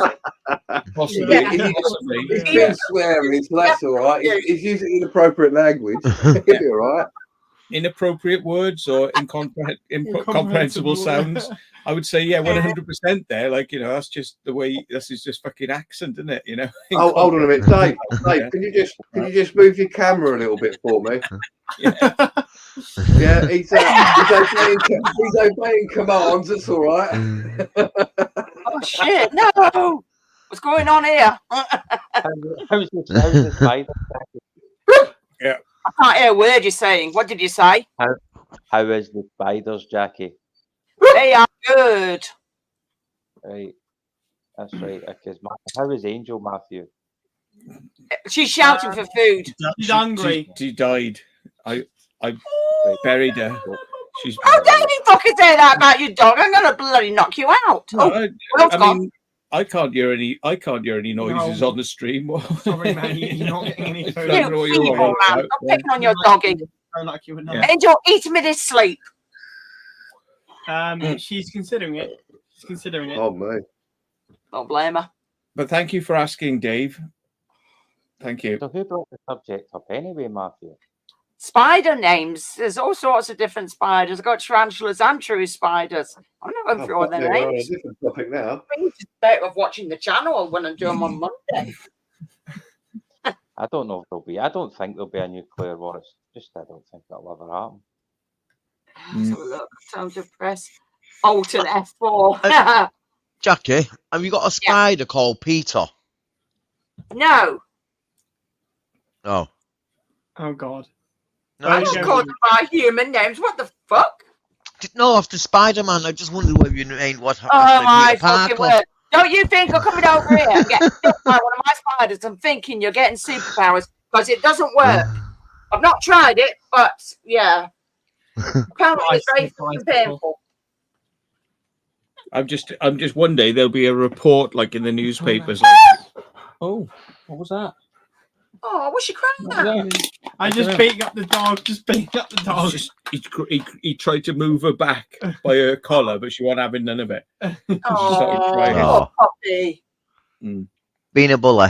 I'm waiting. I'm going to kick it down the stairs in a minute. He's only joking, everyone.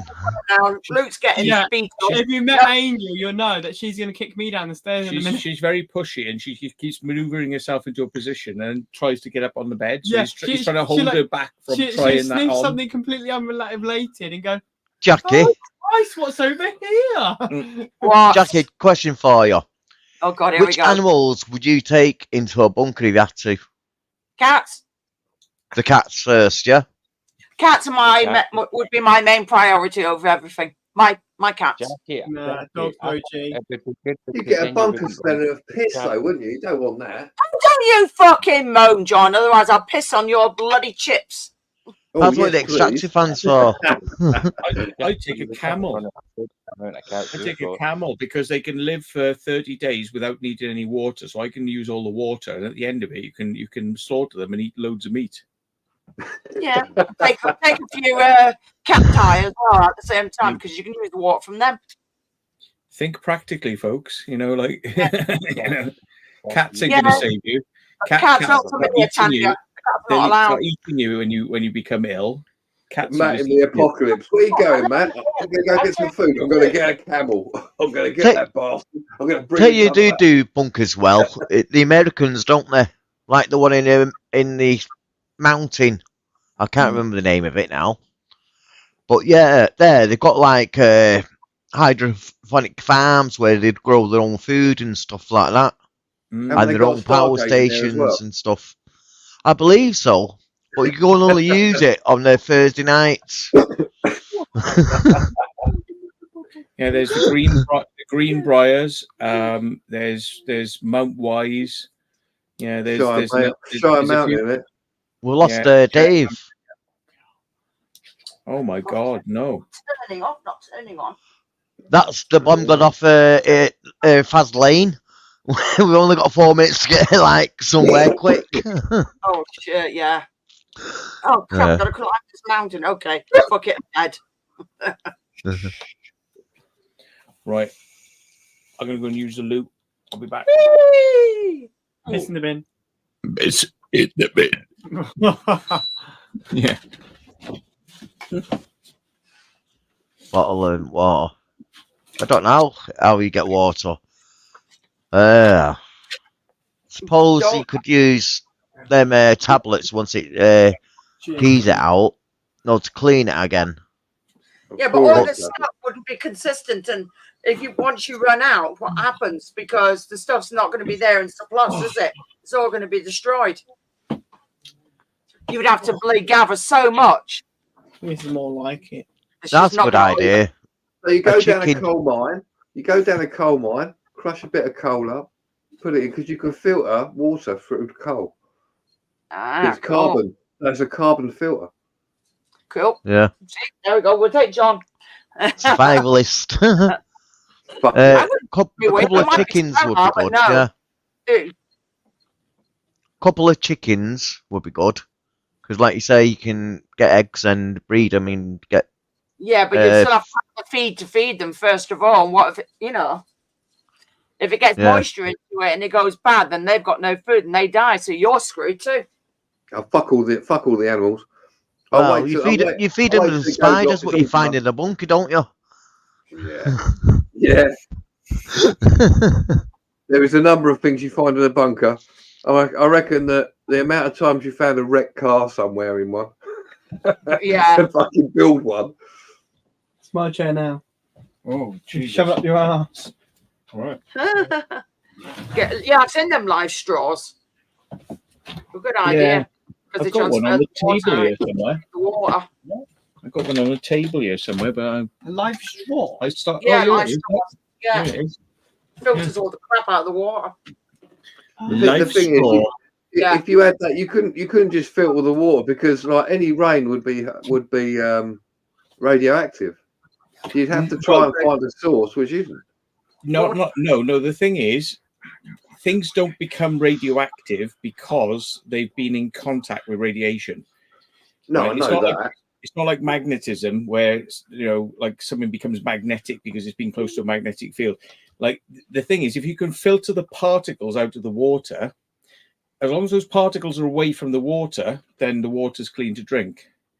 The thing is, it's like, have you got a good enough filter that's fine enough to clean out those sorts of things? Now, the life straw is so fine that it can clean out bacteria out of the water. So that's how small the particles are. It can clean out of the water. So you can put dirty, disease-ridden water in one side. You get drinkable water out the other. I think it probably would get rid of the radiation. However, after you've drunk it, you want to put it away from you, because it would probably be a condensed toxic source of radiation. Yeah. So yeah.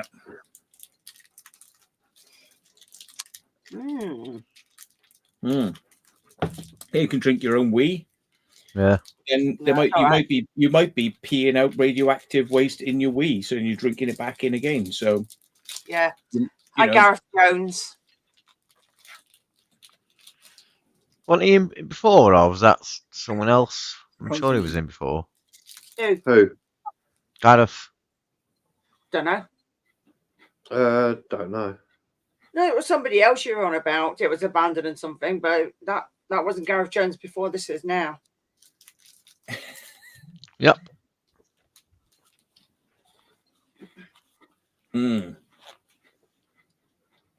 Anyway, I was driving out the other day, and this woman jumped out of her car, and she was screaming and shouting, and she came down the road, and then I went, "Fuck you," and she went, "No, fuck you." I went, "No, fuck you first." Oh my god, that sounds similar. Fuck that you sounds similar first. to someone else's story. Yeah, and I was like, And then she was like waving her arms around, and the police came. And then I've got some footage of it, but I deleted it because I thought, well, you know, privacy complaints and all that. So yeah, so Yeah. I got done, and she got off. Yeah. Really? Yeah, because She, you know I she care. She felt alarmed and harassed. I care about privacy. You know, so I had to take a hit on that one. Yeah. Oh, they're doing filming up in Manchester tomorrow. Oh yeah. I don't know which one it is, either BBC or ITV. Who does Waterloo Road, the series? I don't watch No it. idea. Don't watch Waterloo it. Road. Waterloo Road. Yeah. Waterloo Road. Channel 5. Waterloo Road. I can't even say no. Road. Waterloo Road. Waterloo Yeah. Rolls. Oh, you just Waterloo Rolls. You just let your shit there. Road. No. Yeah. They're like, BBC. BBC. Yeah. Okay, there you go. See, somebody It's would a know. pile of shit. Right, I don't like that programme. But there you go. if you go to the BBC studio and start filming there, they come out saying you're not allowed to film. So what would happen if I go out on the street and say to them, you're not allowed to film, bog off? Yeah. Know what I mean? Walking in front of them on purpose. Oh, I'm sorry, I've got to go this way. Oh shit, I forgot something. Oh no, I've got to go this way. No. Yeah. Annoying. But yeah, I've always thought everyone comes out to all the auditors and all that go around to these businesses and whatever and says you're not allowed to film. But who says you can't go up to the BBC and say you're not allowed to film in public? Yeah. They'll just turn around and tell you to bog off because they know for a fact that you're allowed to film in public. But yet, if you try film what they're filming, they'll tell you to bog off and you're not recording this. I'm sure they'll get some footage tomorrow. I'm sure they will. Got Coronation Street last time, didn't I? Yeah. I mean, the BBC do programs where they do a sting on somebody and they run up to their door and they go, look, we've caught you doing this, and the person runs out, gets in the car, they chase after them and all that. You know, there's no privacy. There is no privacy. You know, and you can't. You've got no right to reply. You probably are in the wrong because I'm sure they did a bit of research first. But at the end of the day, like, you know, if I was to knock on somebody's door, wait for him to come out, then chase him down the street, I'd be done for harassment. Yeah? Yeah. But not if you're the BBC, because it's like you can get away with shit like that. When you're a big broadcaster, you can do things that a normal human being wouldn't be allowed to do. But the thing is, shouldn't the same rules apply? Like if I'm researching somebody who's a bad person and I chase them with a camera, the bad person will call the police. I'll probably get in trouble. Yeah. But when you're the BBC and you run down, we've got a camera crew and we're chasing this person down the street. Well, you know, why aren't they all arrested then? It's because it's one rule for one and one rule for another. Yeah. Yeah, always the case, isn't it? The big boys get away with it and you or I get done with it. Yep. Yeah. That's it. So, fuck the BBC and the Yes. horse they rode it and the horse they rode it on. And all that they stand for. Yeah. Yeah, that too. Yes. That. Fuck you, BBC. Fuck you. Yeah. Someone says they've got decent bunkers, the BBC. But I'm thinking they don't really need a bunker because the government gives them that media room to broadcast the BBC news, don't they? Yeah, they get a lot of leniency and leeway. You know, You get a free bunker entrance. And that's why they're run by the big government, aren't they, the BBC? Look what happens when some of their big presenters get into trouble and, like, you know, there's questions are asked and they go, ooh, oh, we're not going to go around their house and arrest them. We'll just have a word with them. And it's like, if that was you or me, they'd be kicking in the doors. Yeah. Oh, they'll be Yeah. gone. They've got the exception, we haven't. Ooh, these people are too big to touch. They're too important, too big, you know? We're not. We're not. It's one rule for one rule for another. Yeah. Yeah. Tosses a lot of them. You know, what about Andrew? Are they going to extradite? Are they going to extradite him to the United States so he can go on trial for potential rape charges? No. Why? Because he's a member of the royal fucking family. But so the law doesn't apply to them, but it does apply to us. Yeah. Yeah. Should be a fucking big protest if that little cunt gets away with it. Yeah. Because he actually runs the BBC. There's one name that you look, but really, I think that's just a cover for the actual government that run it, basically. Normally is. They usually have to talk, Yeah, do you reckon the BBC is a government channel, Matt? Run this, like, publicly, saying it's for public. Why do you think in the UK, again, communications, the BBC's always had a big thing with communications. Why do you think that people weren't just allowed to build a transmitter and broadcast? Yeah. It was highly regulated. So only the BBC would broadcast and only what they said would go out because they wanted the message that was approved by the government to go out. Yeah. That now you go to the United States. Why do you have all these little radio stations in every little town and every place, TV stations and things like that? Why? Because they said the public have a right to broadcast. Yeah. So their philosophy was, you can do this. Yeah. In the UK, it was like, no, 100 reasons why you can't.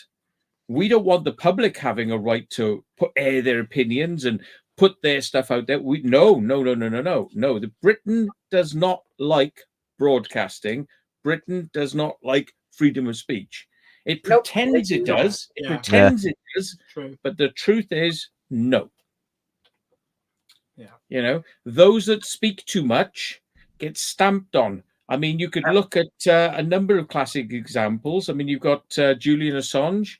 Look what's happened to him. Yeah, you got what's his name, Tommy Robinson. And people say like, oh yeah, but isn't he a racist? Isn't he a racist? Isn't he this? Isn't he that? Where did you hear he was a racist? From the media? Yeah. Where did you hear that shit? Where did you build your opinions about Tommy Robinson? From the media. Yeah. They're very good at spinning things, spinning a story, spin it. Yeah. So it comes back working well for them. Yeah. They do not want to talk about what he's talking about. They don't want to talk about the things he's trying to do. He's done documentaries, which he's put out on YouTube. They've been pulled, proper documentaries, things exposing the BBC where the BBC were caught out lying. Yeah. They've been pulled. Yeah. They don't want that. No, because that goes against the system. Yeah. They don't want to be exposed for their lies, but they're screwing him to the ground. Remember, they CS gassed him in the face because he was apparently doing something at at a protest. He wasn't. He was sitting in a cafe, and they dragged him out and CS sprayed him in his face. They stamp on the truth. They stamp on people bringing out the truth. They don't like it. That's Britain. Yeah. In the United States, everyone has a voice. Like broadcast, you can put stuff out there. Yeah. They just secretly kill you. That's the way they do business over there. They just bump you off. You committed suicide. That's their way of doing things. Lots of people commit suicide in the United States. Yeah. But over here, they stop you at source. Saying that, a few people over here have died. Microphone. Yeah. People over here have died under certain circumstances. Like that guy who was found hanging underneath the bridge on the River Thames many years ago. There's a big cover-up over that because obviously it wasn't a suicide and some obviously done it and they reckon it was a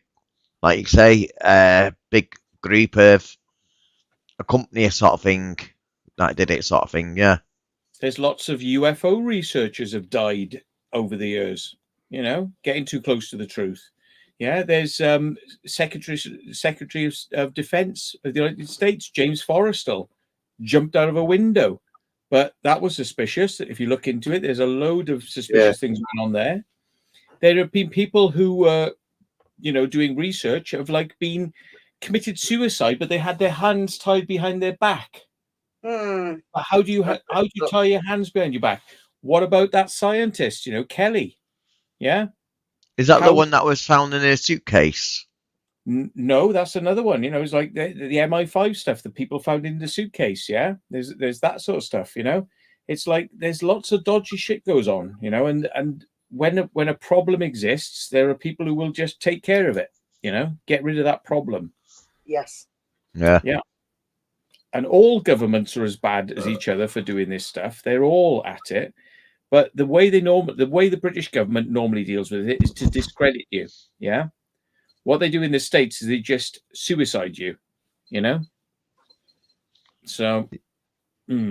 Yeah, I've seen that, Mark. See, where they done the drone flight over it. Yeah, that's pretty cool. They went not allowed, so he just got his drone out and went boom right up in front of him. Yeah. But this is the thing, you get too big, you see. I mean, like DJ media, if he got millions DJ audits and things like that, if he gets too popular, showing people what power they have and what rights they have and how they can't stop you, they'll just make up some shit and they'll chuck him in jail and he'll be in there for 25 years. You know what I mean? Mm-hmm. And that'll be the end of him. This is how they operate. It's like they will fuck you. They will. Shut you up. Yeah.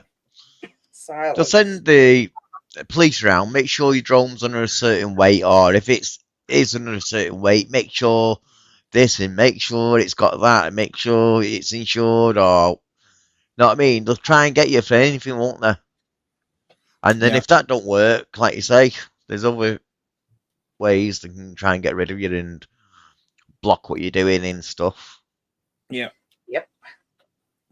The Freemasons, the practice behind the Freemasons is they always try to discredit you and make you seem disreputable. If that doesn't work, then kill. That's their policy, is always try and destroy the reputation of the person so they're no longer believed. If that doesn't work, then kill. It's like the Scientology. They do the same, try and put dirty name and all that, don't they? Yeah. If you have the wrong beliefs or you don't believe what they're saying. The Scientologists have a name for that technique. It's called fair game. That's what they call it. Fair game. You're fair game for attacks, for character assassination. Yeah.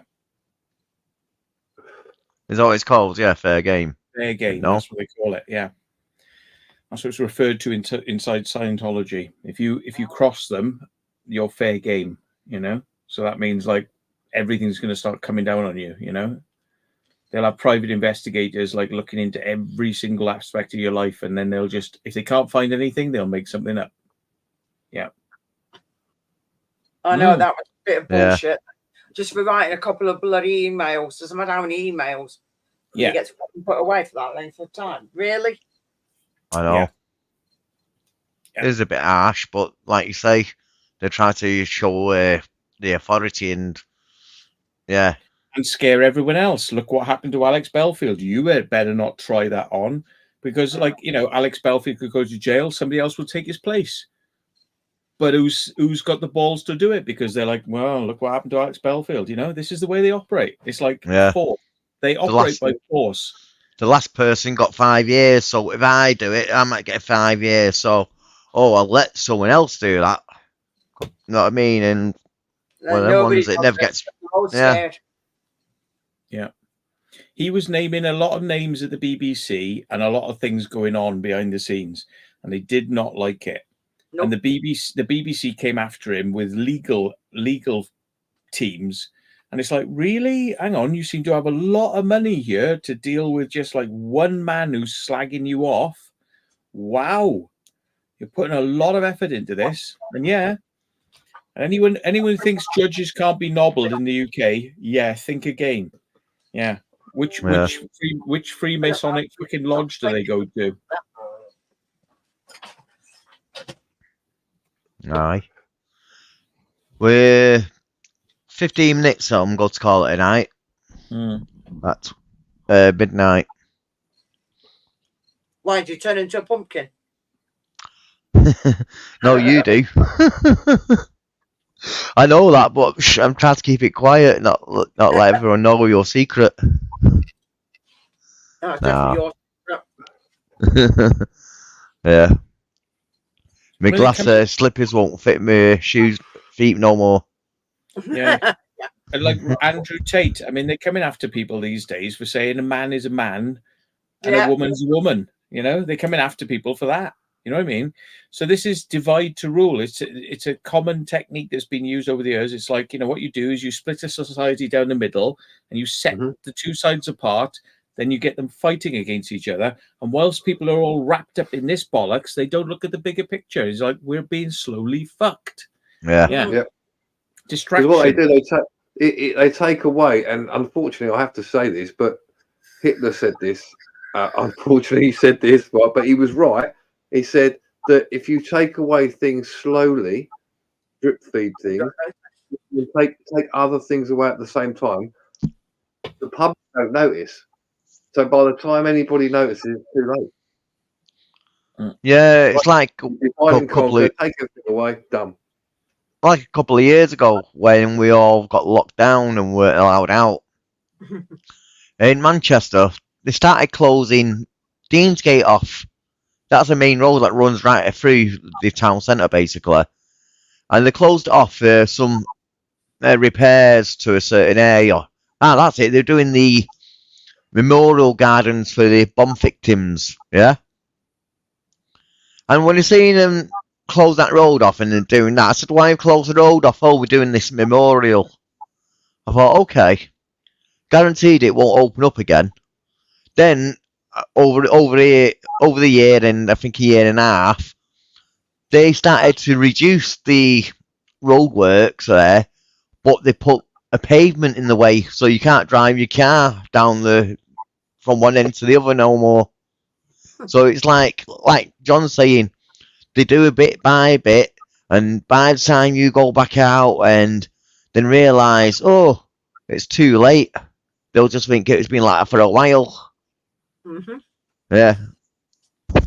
What did they start doing when the COVID lockdowns were happening? Oh, we're going to do loads of roadworks on the roads. But instead of keeping a motorway open with one lane, no, we're going to shut this motorway off and shut that motorway off and shut this motorway off. So basically, by the time you know, a 2-hour journey was going to take you 3 hours, 4 hours to get there because you'd be going round the countryside. Then you try to get back on the motorway, that's blocked. Go round the countryside again, try to get back on the motorway, that's blocked. So in the end, it's to wear people down. Like, well, there are no motorways anymore. It's like, even though they should be open, there's some people need to get to work. Key workers still need to get to work. Key workers need to get to work. No, we shut them down. At night, everything's shut down. The motorways are shut down, right? Yeah, no, they're clever fuckers. They're clever fuckers. Yeah? Hey, Matt, can you remember that? That time you came up with a few of us, and we were looking for places. We took you to this place and that place, and the police helicopter was out that night as well. Can you remember that night? We tried half a dozen places, and we went on a housing estate, and even that old house, you couldn't get near it. And then they took you up to a police station. There's a police station. Someone's left that comment. So he's talking about that actual police station that I took you to.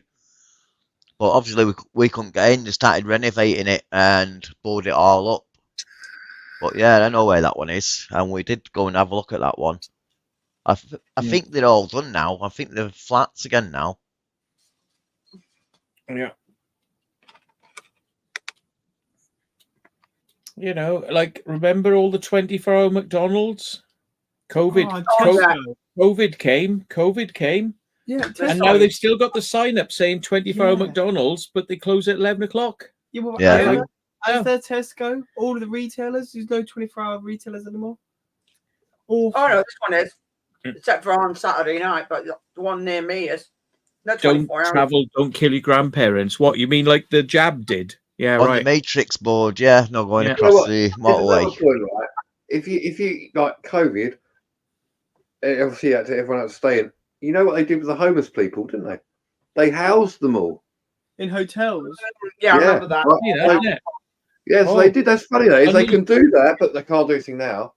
Yeah, no. It's all gone back to the way it was. No, we can't. Yeah, they're all turfed out, and they're back on the streets. Yeah. So how does that fucking work then? Exactly. When come on, John. When they want to do something, they got billions for it. When they need money for the NHS, they got no money for it. Yeah. Yeah. It's always the same. Oh, we ain't got no money. Our shirt, our purse pocket is a bit tight, like, oh no, maybe next year, maybe in the budget, maybe we can shave some things off these things to get, and then they go, oh, we just got a new project here, it's going to be 500 billion pounds. You just keep increasing tax, and every once in a while you go, oh my god, we're going to cut it by maybe a quarter of what you've increased it by, and then you can be heroes. It's sorted, all good. The government are pissing money in every single possible corner you could imagine. But when it comes to needing money for something, they haven't got anything. They are the epitome of like a rich person, rich people, they got like a massive house and a mansion and boats and things like that, right? They're the poorest people you'll ever meet. Yeah. They're the stingiest, poorest people you'll ever meet. Yeah. They got everything, but according to them, times are tight. Yeah. Oh no, times are tight. That's the government. That's the fucking exact way the government are. No, I ain't got no money for nothing. I got no money for nothing. I got no money for nothing. Really? Yeah, you seem to have a lot of fucking money for a lot of things that didn't need to be done. Stupid things. Crazy things. But you ain't got no money. Anytime ever. No money for anything ever. Except all these massive projects. But but that's got to happen. That's got to happen because my mate's doing that and he's going to get the contract and I'm going to get some money back from it, Dyson. Yeah. That's the way it really works. And everyone fucking knows it. Yeah. Everybody knows it. It's like an open secret, isn't it? It's like the government are just backhandering people and it's like, but there's no money for anything you ask for. But these fucking projects, which they've decided on, whoosh, whoosh, whoosh. Yeah, off we go. Like, there's no money for anything. No money for education. No money for health. Yeah. That's like, is it the H2 project, their big fucking railway system or whatever it was? They fucked around with that for years, spent billions and go, oh no, we're not going to do it now. Fucking shit. Yeah, spending billions and not over in this country, but obviously they need billions spending on the NHS, so why don't they do it? They've evicted fucking foreign people and put them on the bleed. They compulsory purchased people's houses that were going to be on the HS2 line area.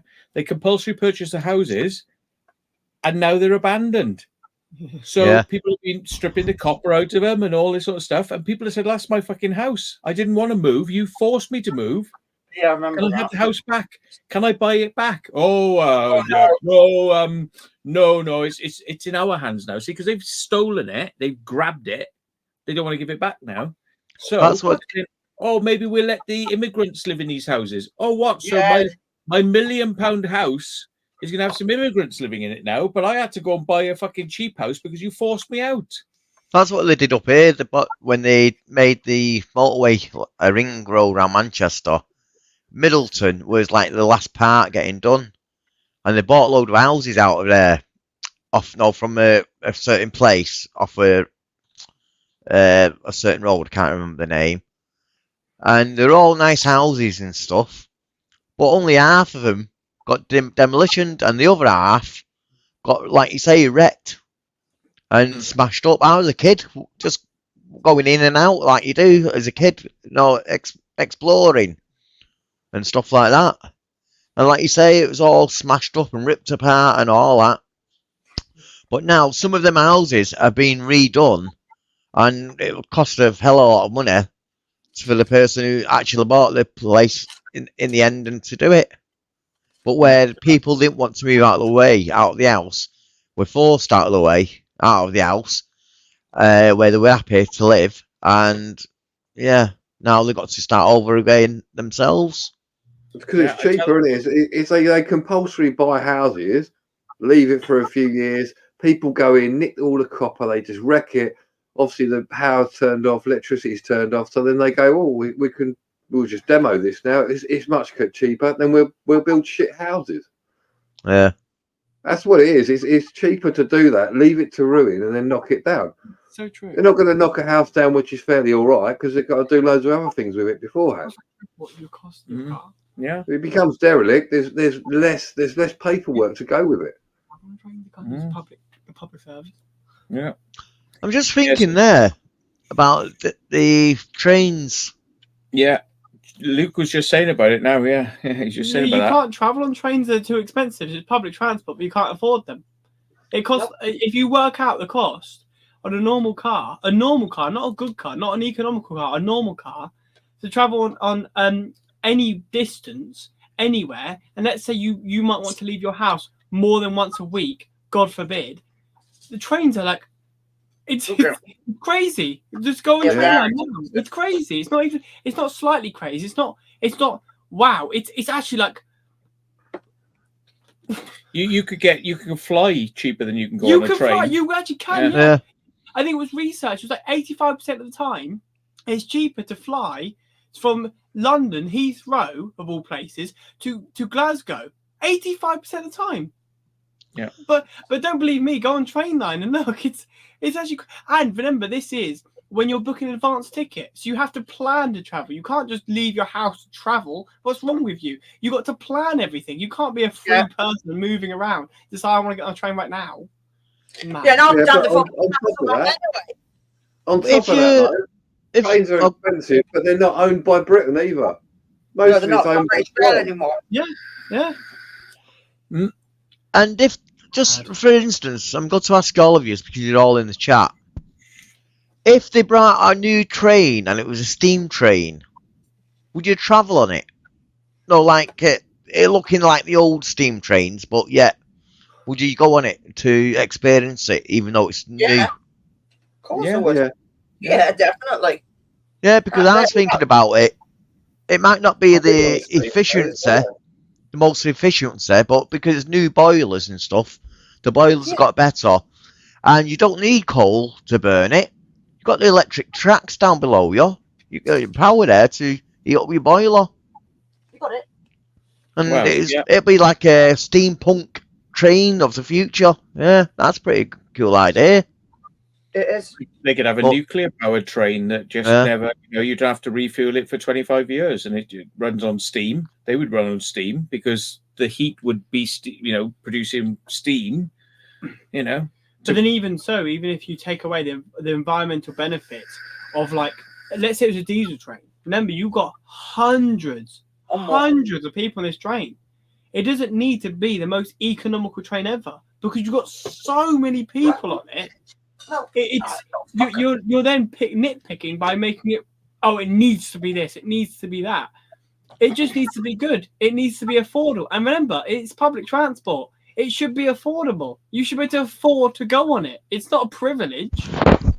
Yeah, it shouldn't be. And it doesn't matter about environmental. Oh, have everything as battery and electric. Fuck off. Yeah. You don't. Tell you what.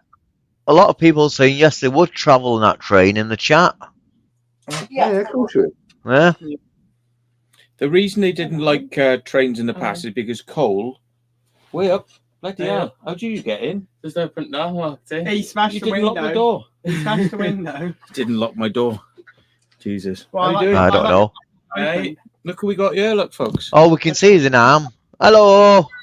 Hello. Is everyone else had alcohol? Yeah. No, we haven't drunk anyway. That's Foster's, so it's totally cat piss. That's my piss, that is. And there's some lost in the fridge. You brought your red to. I don't bring mine because I always find that there's risk of it getting damaged. Bit salty tonight, that you're I'll explain to you later. Yeah. But, tastes a bit like magnesium. Which you can't really get around massively. Like the boundary. But I agree with Luke, though. Right? It's not only more convenient because it comes from your house to your destination. Yeah, it's quicker, and it's cheaper to have a car and drive in a car because public transport is so expensive and so inconvenient. But remember, it's cheaper. And then we go, oh, what about the insurance? What about the cost of repair? No, it's still cheaper. It's still astronomically cheaper. And get this, you can go when you want to go. Yeah. Yes, exactly. You don't have to plan ahead. You just make sure you got your fuel and everything. Off you go. Can I ask you, John, Matt, and the other two, when's the last time you took a bus? Oh Christ, mate! Every bus journey I've ever taken has been the slowest, bumpiest, noisiest, shakiest frigging ride I've ever had in my life. They don't understand the concept of shock absorbers on buses, because I'm only asking, like you're going down in a bloody, a bone shaker. I'm only asking this because in Manchester they've got a limit on the fare-wise. They're only allowed to charge you £2 a ticket, no matter how far you're travelling on I've been charged open buses. £6 to go 3 miles. I have down here. Really? Yeah. About right, isn't it? Wow. So that's a good idea, or good what Manchester's doing then, keeping the level of the prices down on buses down to £2 the fares. If my mate can't lend me a car and I got to get work done, I put my bike in the back of the car and I cycle home because it's too expensive to go on a frigging bus. Anyway, I got a taxi to go somewhere. Or use my son and give him some money. Right, you've had enough. Go on, you go in bed. No, public transport is a joke. I'd love to be able to get on a train and go to Glasgow for 50 quid or something like that. But it's going to cost more like 300 quid. You know what I mean? Yeah. I mean, it's like literally, I would be better off, just putting fuel in the tank and going up there, myself, and I can stop off and I can have a break and I can get out and I can walk around and use the toilets and, and then carry on my journey. And it's like, you're on a train, it's like, it's 300 quid or something like that. And it's not going to be, there's not going to be much food and stuff on there, and it's like, you're gonna have to stop in these stations and all this sort of stuff. It's not exactly convenient. When you get to your destination, you're not going to be anywhere near where you need to be. True, because sometimes you have to walk that little way or get a taxi or something like that. Yeah, bleeding hell. Like you could get to Glasgow, though. You could get to Glasgow and have to pay 50, 60, 70 pounds to get a taxi, and then you got to come back. So that's 140 quid to go to where you need to go and back. 140 quid, it's going to be crazy. It's like, no, public transport. If you don't have a life, if you don't mind spending 8 hours to get to, on a bus or public transport to where you need to get to, maybe, but not realistically. Yeah, it sounds like in the comments there, it varies from city to city on the price of buses. Yeah. Let's have a look now. Swindon to Glasgow train. Right. Let's have a look. You will go tomorrow. Let's say I'll go tomorrow, which is what, the 22nd, right? Leaving at midnight. No, I'll say 7:45 in the morning. 7:45 in the morning, right? Yeah. £104 one way. £104. You're not coming back for that. Yeah, no. Bleeding hell. So it's £200. Well, where's that from? Into Swindon to Glasgow. Mad. Okay, now. Yeah. No. That is the cheapest price. But hang on, that's cheapest single fare.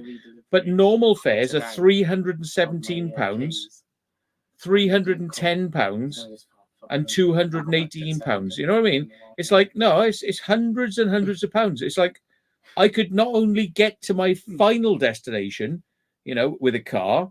It's not going to cost me 300 quid, or it might come a little bit less than 200 quid. But look at the convenience of I get to go from my house to the destination for less than 200 quid, whereas 200 quid, and I've got to get to a station, wait, jump on a train, change, go somewhere, change, go somewhere, and it's like, and then when I get to the other end, I got to pay for a taxi or a bus, and I got to be here for hours on a bus or get a taxi and pay loads of money. You're talking like hundreds and hundreds and hundreds of pounds, for an inconvenient way of getting there. But apparently that's good for the environment, so we should all feel good about it, But it costs you more and it's more inconvenient. Yeah. Nobody has that money, Tanya. Nobody, because everybody's getting ripped up left, right, and centre. Take the piss. Everybody's getting screwed over one way or another. Yeah, public transport's getting worse after in the evenings as well. Everyone's saying. No, it's just a joke. I mean, I've said like, well, I could go to London. It'd be nice to jump on a train from Swindon to London. But if I'm going to go there, like, mid-morning, it's a bit busy, it's going to be like £200. So that's £200 to go somewhere that it's going to cost me 50 quid in petrol in the car. Well, that'd actually be that'd be reasonable if it were reasonably priced, because you could go, I'll meet you in London, jump in your car, and then you can, take me around to all these locations that we're interested in. So it's not a convoy of cars, because whenever it's a convoy of cars, you always have to send a pin to each other, and then sometimes you lose each other, and there's always little complications with a convoy of cars, isn't there? Yeah. But it's not just that as well. It seems like it alerts people to your presence as well if you're going somewhere. But it is so much more convenient and so much cheaper. I mean, like, in Wiltshire, for example, right? If you turned up at Swindon at 10 o'clock at night and wanted to get to Devizes, there's no buses. Yeah. So you're relying on taxis. How much will they charge you? 70, 80 pounds to go 15, 20 miles, 15 miles, 80 pounds. Yeah. To go just that distance. And they don't bat an eyelid at it. It's like, it's that expensive. So, nighttime is great in the city, like you've got buses that run late, you've got trains that might run late, maybe, but like really everything goes to sleep at night in the UK, as we all know. We all know this. There's no, no mystery. Everything goes to sleep. So how are you meant to do that last part of the journey? You can't do it. So unless you're going to be traveling in the middle of the day, which is more expensive anyway, because the rail prices are up, you're screwed. You're absolutely screwed. You get to your destination, you might as well get a hotel room for the night. It's like you ain't going nowhere. You could spend 80 quid on a taxi or get a hotel room for 80 quid, sleep, and in the morning pay £10 for a bus, which is going to take 2 or 3 hours, which we could have done for like 45 minutes in a car. You know what I mean? It's like, it's a joke. It's an absolute joke. Yeah. Of course, people don't want to use public transport. Yep. And also, you get a seat in your car, don't you, as well? Yeah. As if you can sleep in your car. No, a seat. Seat. Yeah. Yeah, on a bus, you stand up, don't you, sometimes? Yeah, no, I just fucking turn around and like, I'm disabled. Move. It's all right for some people. Like, I've not been on the bus in a while, because I get a taxi. I refuse to go on the bus. I fucking hate the bus, and I do get it for free, but no, I'd rather not. I'd rather pay for the fucking taxi. There are some people out there who catch buses and transport. They've probably got some special rail card or something which gives them a discount. Some people have got that. Free. Yeah. But ultimately, when you get to the destination, you've got to get from there to the middle of nowhere. How do you do that? It's not easy, to get to the middle of nowhere. Nope, it isn't. Yeah, in France, there was loads of bed bugs, weren't there, on the buses and stuff like that? There's a that outbreak. Yeah. Bed bugs. Like, really? That's bringing all these fucking dirty bastards in, isn't it? Watch what you say on it, please. Yeah. Yeah. Watch what you say on this. Yeah, please. That's what I said. That's why I said them dirty bastards. I didn't say what. Yeah. Yeah. That's why I said that. At the train station, £3 a cuppa. I've got a couple of dirty bastards, behind me. Look. All about it. They wrote the book. They wrote the book. and then they burnt the manuscript and uploaded it online. So God, everybody help could, us. yeah, Loaded it. they put it on the dark web. The dark web. The fair tapestry of dirty bastards. I get whinged at by chaos. Yeah, why not? What even is it? Exactly, Mitch. Wow. When your next live stream you're doing? Beefhead's confusing. He didn't do them anymore. Hey? This Thursday. This Thursday, is it? Yeah. Mm-hmm. At what time do you know yet? Yeah, 9 p.m. 9 p.m. Well, Yep. It's only been 5 minutes. So you better get your butt on. If I send you the link, you better get your butt on there, otherwise we're in trouble. Aye. You send spiders to me. Yeah. Yeah. Right. I'm gonna shove that down your neck. Jack oh my God, doesn't do censorship. each other used to. You are? I said stop deep throating each other used to. Us. We are Yeah. civilized people. Yeah, right. Let's just find out what that word means now. I was at home Yeah. and I just finished with Milo and then I was doing my window switches. And I sent a WhatsApp message to Luke, which he ignored on purpose. Oh, shit. Unbelievable. Oh, I do some censorship, Barry. I just danced around saying certain words. But yeah. It's true, though, really. What's Kai doing? Yeah, we're all watching you two. Oh, my fucking word. Francis and I got thrown out of a taxi for being in England. Never going. I don't want to go to France. It's all fucking, it's all shit up there at the moment. So much crap going on.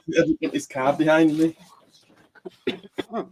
Oh, getting wanked off on your stream.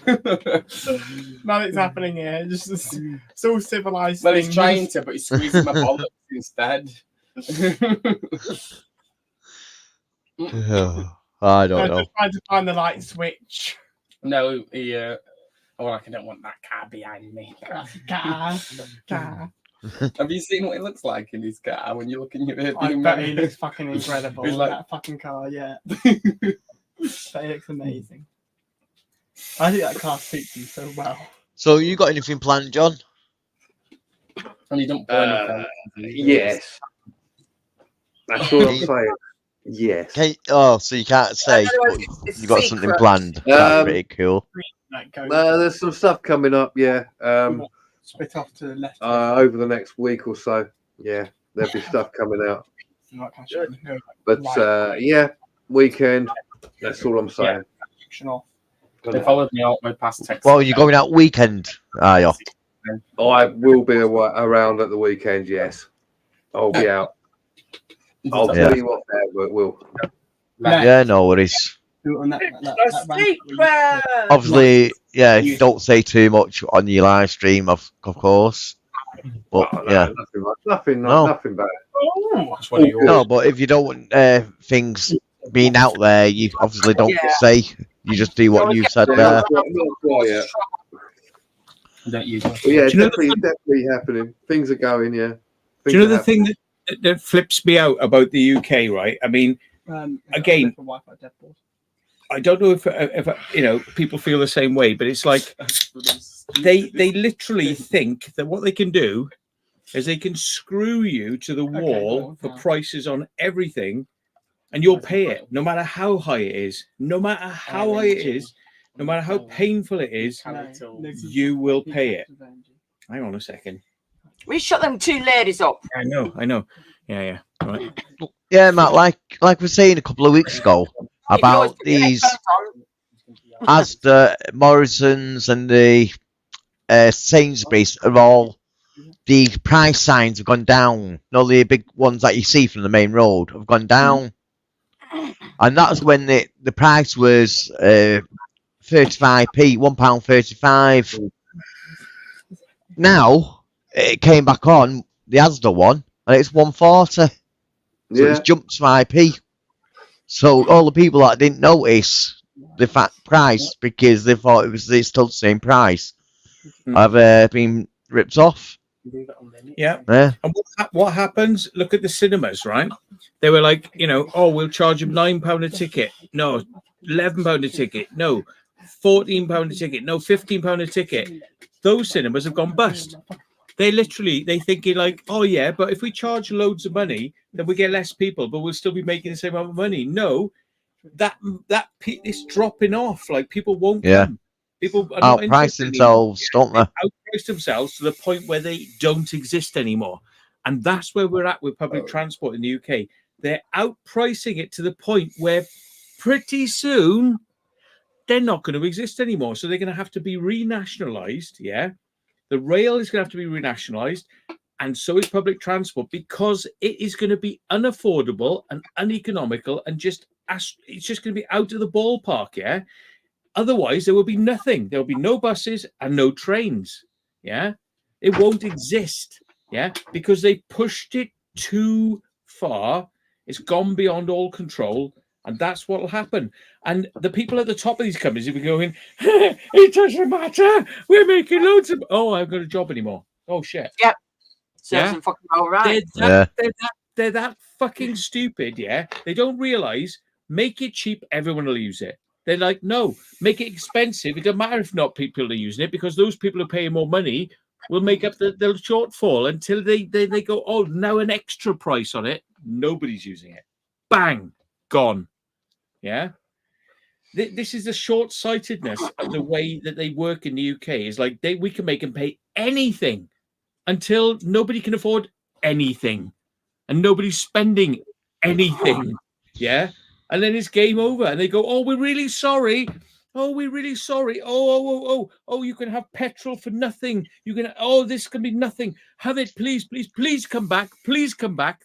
Yeah, you know it. Yeah, we're at the peak of how much they can fuck people right now. It's that time is now. Yeah. They can't fuck anybody anymore. There's no more room to be fucked. We're at it right fucking now. It's funny. I just want to see how it explodes. It's going to explode and explode. I just want to see where it's going to go. It's going to be funny. It's going to be funny. I think people in the UK are a bit too weak, so I don't think they'll do it. I think what will happen.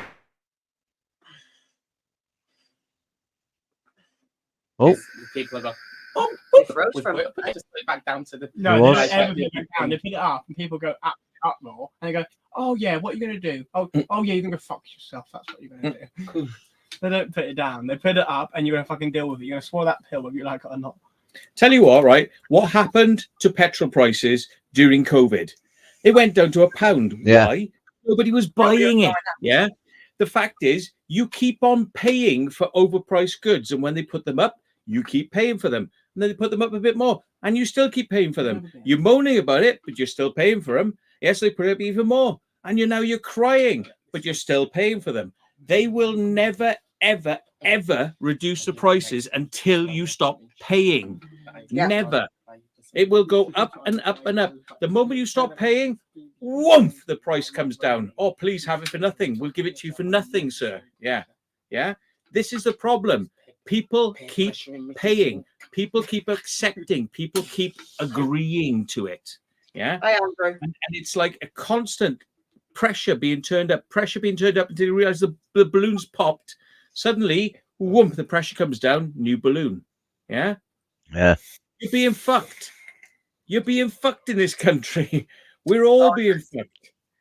If you're part of the system and you're playing that game, nah. System. Don't be using public transport. Let it rot. Let the trains be taken off the platforms. Let them all close down, and they'll go, oh shit, oh we fucked up here. Oh no, we're redoing it now. Oh no, new train network, or all the old trains will come back out. But now it's like pennies in the pound, not £20 and 20, 50, 60, 100. It'll be pennies in the pound. Why? Because they're fucking milking people. They're literally you got you by a chain, and they're milking you. Yeah, milking you. And it won't stop until people stop fucking giving them their money. They just go, I can't live. I can't work anymore. I can't travel to work. It's too far. The conditions are too bad. I can't afford my rent. No, I'm not going to be part of it. And the moment that happens, rumph across the country, they'll go, we got no economy. Shit. Oh, sorry, we're going to take VAT off this. Oh, we're going to take this tax off. Oh, we're going to remove all these taxes. We make it all easy for you. Know. Oh, please come back. Please come back to the system. Please come back. Yeah. Quick question for you, Matt. Are you going live after this? Don't know. I mean, we've had a fair run on this one, you know. This is the thing, see, people say to me like, Matt, why didn't you get more involved in this political stuff and all this sort of stuff? Because I'm just sitting back and I'm watching. Yeah. I'm enjoying the ride. I'm having fun over here watching this unfold, and it is unfolding. I'm watching it and I'm just going, yeah, whatever. Yeah. Right, I'm going to disappear for a little bit, but I'll leave you on then if you're not doing live. So you can go in a little bit. I'm going anyway, so I'll see you all later on. See you later, John. Dude. Thanks for coming up. Bye-bye. We're going to get seriously pissed if we went live, and it's just never going to end, and we won't get anything done tomorrow. Oh, it sounds nothing will get done. No. If you've got things to do, we could have a day in, but it will be a day in, I'm sure. All right. He'll be back in a minute. He's probably phoning up his mom. Yeah. Jordan's disappeared. No, stop. No, move back. Damn, I thought the aliens had had him. Hand and around. If you have a dramatic face, the algorithm will still recognise it as a face. Yeah. It's when you turn away. See, when you turn away, but if I turn back. Turn away.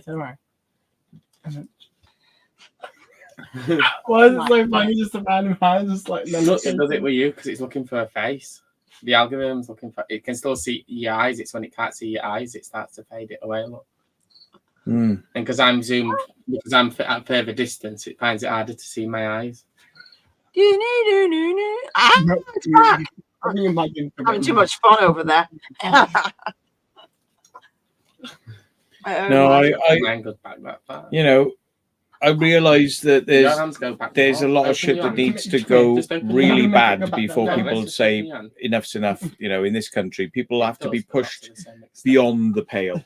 And people in the UK, they're just like, yeah, all right, I'll give up all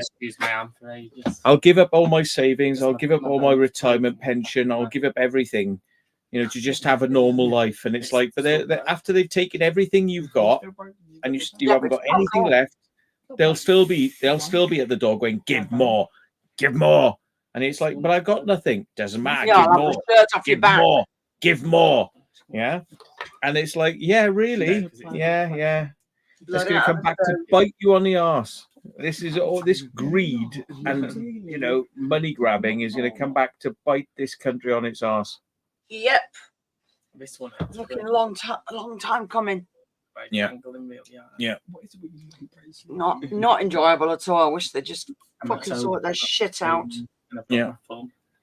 And we can go and live in some millionaires' mansions. We'll be oiking them out of there, and we'll be going, you can live on the streets, mate, because we're going to get 50 people. Fucking feel, you bastards. We're going to get 50 people living in this mansion, not fucking 4 people, you know? Oh, yeah. Yeah, you can fuck right off, mate. You're living on the fucking streets now. Yeah, fuck off. That's it. Who is it saying? Yeah, France, some place like that will put up with it. But if you try and get anybody around in the bloody UK, it's like, oh, can't be bothered. It's like, come on. It's more than my job's worth. Yeah, because you're tied to your job like a bloody ball and chain, you know, with a gun at your head. Yeah. Oh, yeah, definitely. Yes, Steve Arnold. I actually kind of said something like that earlier. Yeah. Oh, it's like that's probably why they're trying to bring half of them in. It's like the rat wheel, isn't it? It's like you get on the rat wheel and all it does is it turns faster and faster and faster until you get off. Yeah. Yep. And most people are just like stuck on that rat wheel and just like they're running so fast, they're running for their lives. You got a bottle? Yeah. Yeah, it's got a fucking bottle. He's gotten his keys. Twice on the bike. Fucking hell. That's good. Convenient. Cheers. That's all right. Oh, I've got bottle openers on me keys as well, and I've got magnet ones as well on me fridge. Do you know what they're telling people now in some areas they're going to have to evict them, right? Elderly people and people who own their own houses, because they don't really have enough of a right to have that house, because there are people coming in from abroad that need places, and like, hang on, didn't you buy your house? Didn't you pay your taxes? Didn't you own it? But apparently that's not good enough, because you should give that up for people who are coming in from abroad, because you're not important enough. So where are you going to go then? Well, there's no houses. So where are you going to go and live then? Well, are you going to pay rent, extreme rents, or, so you're going to move out of a house you owned. You own this house. Your family worked really hard to get that. Yeah. But you're not good enough, because you have to leave it because there's some like random family that want to come in from abroad who need a place, and they're more important. They're sending letters out saying it's more important that we look after these people from abroad than you that bought your house and live in it. We're going to compulsorily purchase it off you, and we'll give you a bit of money, which won't be enough to buy another house of a similar quality because they don't exist. Yeah. So you're out in the streets because somebody from abroad needs your house. Yeah. Whatever they have, even though they get put in all these bloody 5-star hotels, they aren't good enough. They want more. So, really? They don't care. They're turning all these other places into shitholes. Yeah. Well, there we are. Steve Allen said, what was it? Cal 00 said, I defend my property, put it that way. Well, exactly. When it comes down to it, at the end of the day, it's like, what are you going to do? Defend it. Oh, yeah. You? What are you going to do when they come for you? Yeah. You don't have to. And people think that's like crazy. No. They've been sending letters out like that to people saying, oh, yeah, pretty soon we might have to come for your house.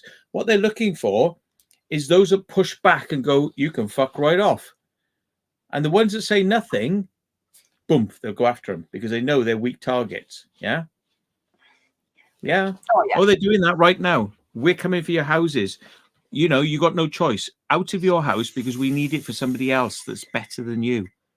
Who's from abroad, who hasn't paid any tax in this country, who hasn't, who probably doesn't even like this country and wants to see this country overthrown. What the fuck are they staying here for? More important. Yeah. They're more important. Yeah. We are in a very interesting time right now. A very interesting time. But it's still quite relaxing though, just watching it happen. And no, not really, because it's fucking everything up. It's making it harder for everybody else at the moment. You wish people would all join together and take their sticks out of their asses and fucking stand up for themselves. Too many shitbags out there. You see how much beer they're buying. Yeah, Mitch Seymour makes an interesting point. He said if there were a lot of compulsory purchase things, there'd be a lot of unexplained fires. Yeah. That's it. You get like a big, What's this?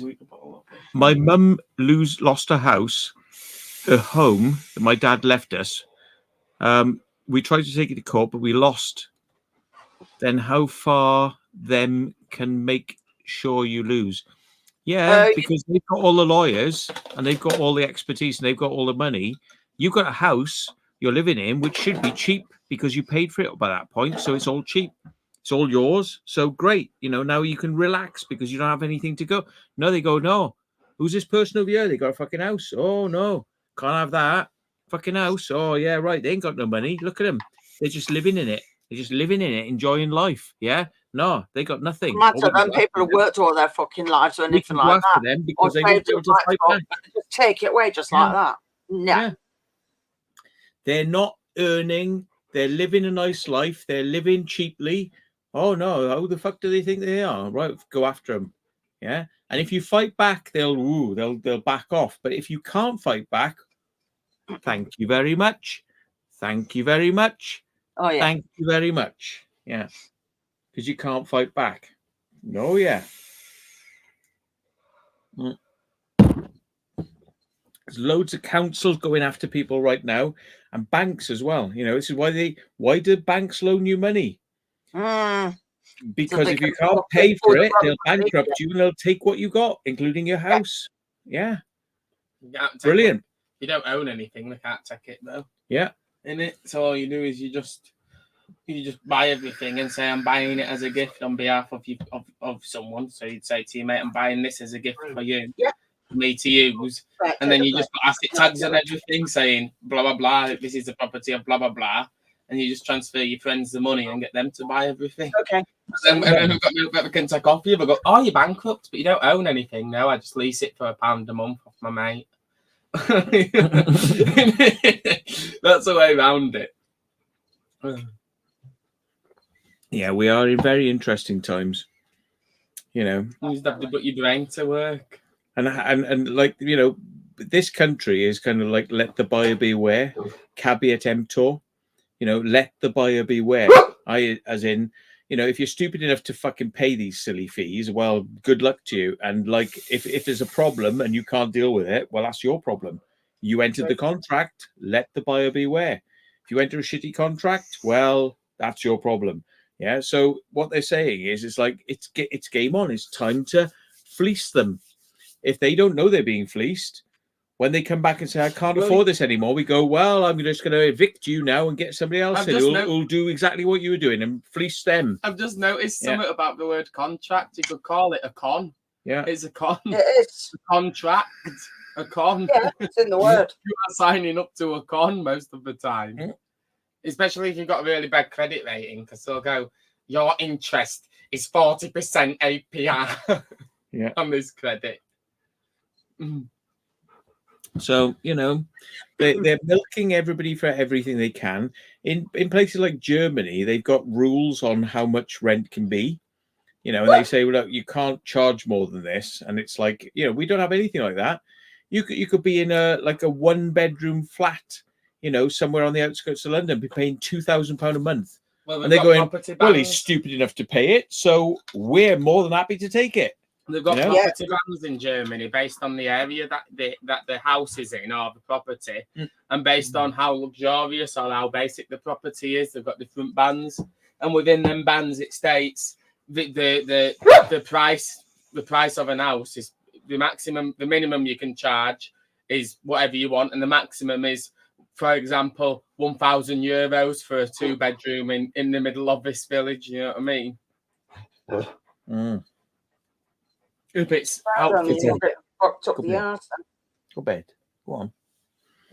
No, we need to get some rules in for like rents and what it costs and areas and things like that. Yeah. There's loads of properties that are vacant because they don't meet the regulations, which could be occupied really quickly. But there's no schemes for landlords and stuff to actually get the money to get these buildings up to standard. Because what they could do is the government could do a scheme and say we'll lend you this money to do or contribute so much towards getting your building energy efficient and blah blah blah blah blah, and you can pay us back at like 10% or 20%, whatever income you gain from the building. Yeah, here we are. Look, in Warwickshire, my self-exposed says 1,150 for a flat. Yeah, no chance for a single person on minimum wage. You know, you could work 47 hours, you know, at minimum wage, and you get £470 a week. You know, times up by 4, 8, 12, 16, £1,600. Yeah, so 1,000 of that has gone straight away, and that's just for the rent of your flat. Take off your council tax off that, your electric, your bills. What are you left with? 50 quid at the end of the month. So you're working 47 hours. And you can only just afford to eat and keep the lights on. What do they do if you just live? You can't save anything. You've got no money to save. What happens if you just live off grid entirely and you just say, right, I'm going to buy this patch of land in the middle of nowhere and build a wooden house, and I'm just going to have a generator I'm gonna have a generator as backup, and I'm gonna have solar panels, and I'm gonna have rainwater collection tanks. No, they'll say that's a site of special scientific interest, and you can't have a house there. So we're going to go and bulldoze your house, and you can't have it. So get back into the system. They won't let you have it. You know what? No matter where you put it, you got to be really, really low key to be able to get away with something like that for any amount of time, because they literally are, nope. You can't live anywhere at all, unless you're in a city and you're paying council tax and you're part of the system and you're on the grid and we know where you are. No. So what if you just live in a van but then you're still part of the system, aren't you? Because you're paying taxes on your van and stuff, aren't you? Yeah, but that's still cheaper than council tax. So what if you just live in an abandoned building with solar panels, so you're not stealing electric? Yeah, but solar power does not take years to bloody even get to the amount of electricity. You can have like an anchor power car and like a tent and just live in one of these like caves or quarries, and you could just go outside, put your anchor power car outside to charge it through the day while it's sunny, and then bring it back in, and you've got electric, and you could have two. You could have one what you keep in while the other one's charging, and then you alternate them and charge them, couldn't you? Or you could just use some wires so you didn't have to take them in and out. You could just you could just move somewhere else. You could just move somewhere else where there's nothing like that. If you want, or move somewhere where nobody owns the land, Yeah, most of the green belt areas keep fucking building on anyway. So there's very little green land or anywhere to go anyway. Majority of it. What was the statistics? I think it's like 50 to 75% of the land is owned by either the church or the government. Right, and the other little bit of the land that's left, is like owned privately, and it's like wherever you go, there's no common land. It's owned by the government or the church or some private renter. They won't let you move an inch. You don't actually own land though, do you? You rent it. So when you pay for an house, you paid for that house while you're alive. And then when anyone inherits your house, they've got to pay all the taxes to get the house, haven't they?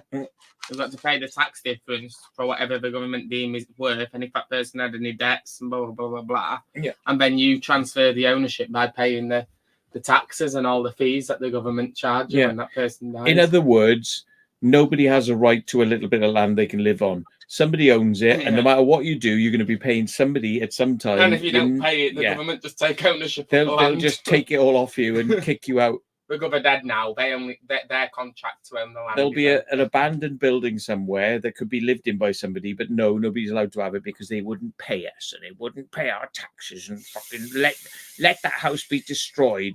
Yeah, they're like, nope, you ain't getting out of the fucking system. Not in the UK. You can do it in the States, but not in the UK. Every fucking square inch is logged on a computer somewhere. Somebody owns it. And all these pricks who own the land, they're fucking riding around in Range Rovers all day, like you've seen. They got nothing better to do than ride around in Range Rover to see if somebody's walking their dog or fucking where. Oh, what are you going? What are you doing? Why are you there? We could all just move to Africa, and then it won't be logged in the system. No, why do you want to go there? Yeah, but it'll be nice and warm every day. We can import. Not always. Just sit there and live off grid. Yeah, parts of Africa, they even get snow there as well. So it's not always as warm as you think. And then your body becomes accustomed to the actual weather. So basically, after you've been there for a while, when they have weather that's cold, so this country is warm, you'll be used to it. And then you'll feel, if you came here, you'd think it's bloody, you're in Antarctica, You got a flu. Yeah. Go on then. You don't need planning for a shed, though, as long as it doesn't have foundations. Yeah, you can have something that doesn't have permanent foundations. But, I mean, and I know, the moment that somebody knows you're living there, the whole fucking village is going to be starting to be like getting their pitchforks ready and like starting to get the tar on the pitchforks and getting their lighters ready, getting ready to light it to come up there in the middle of the fucking night to get you. They're all out. They're all going to be out to get you because you're doing something that's outside the system. Why have I had to pay all this money? Why have I got to be part of the system? And he's over there being not part of the system. No, they won't let you become outside the system. In fact, all the sheep will gang together to fucking fuck over another sheep, to help the wolves. Did you see what happened in Greenwich? You know, this housing developer that built like a tower block. It was basically a tower block, and they on their planning permission it showed that it looked like this on the outside and have a retail space downstairs, and because the planning permission was submitted in 2012, the cladding on the planning permission weren't going to be compliant, so they changed the design slightly. And thought, oh, we'll change the design and then we'll apply for planning permission afterwards to see what the council say. And the council turned round to this property development with like a 15-story block with all social tenants in it and went, oh, no, that's not what you planned. You've got to knock it down now. You've got to knock it down and evict everyone now. Blah, blah, blah, blah, blah. And they said to all of the residents in there, oh, you'll have to contact the local council to get individualised support to find somewhere new to live. I saw a video today where there were people in Brighton and they were saying, I was in a house, my landlord said he wanted to sell it, so he gave me an eviction notice, and the council said, well, we'll put you on a list, and nothing happened, and it was like 4 months later, so I ended up on the streets, and now I'm living in a tent. I'm living in a tent on the streets, and they're going, oh yeah, we'll get to you quite soon. And it's like, yeah, but if you were, I'm just saying, if you're an immigrant, you know, like you'd be guaranteed housing. Yeah, you'd be guaranteed to have somewhere. Whereas you were in a house, you were paying rent. The landlord's like, oh, I can get more money selling the house than I can for rent. Right, out you go. Yeah, out you go. And it's like, and the council like, oh yeah, sorry, we're just a bit busy at the moment. Oh, we're very, very busy. Oh, can you just like live on the street a bit longer till we sort this out? Yeah, really. Yeah, we're not priority anymore in even our bloody country. On disability, that's how it works. You actually get priority based on disability, and if you haven't, what they do is they treat you really harshly. Actually, they'll speak to you and they'll go, "Are you disabled? Have you got any disabilities?" And you go, "Yeah, I've got this and this and this." And they'll go, "Oh, we can't move anywhere forwards with this application until you've requested your GP patient record and sent it to us." And then you'll send it to them and they'll go, "What's happened? Why are you applying for housing? What's happened?" And they'll shout at you down the phone. Oh, I'll have to play the audio recording to you one day of the call that I had when I was sorting myself out when I had problems with my housing. They were like proper shouting down the phone. It wasn't even like the way she was talking. She was like down the phone, and I'm like, oh, fucking hell! It felt like you were like getting told off as a child. That's how it felt. Yeah. It's to put people off. It's to make them think there's no way they can turn. So the only way they can turn is to the street, you know? Yeah.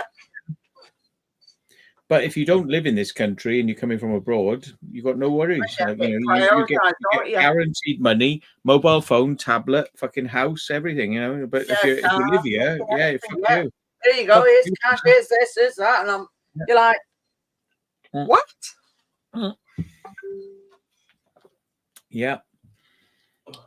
Yeah, but that's if you play their games. If you're like into that fucking, you know, like being a victim and being fucked over.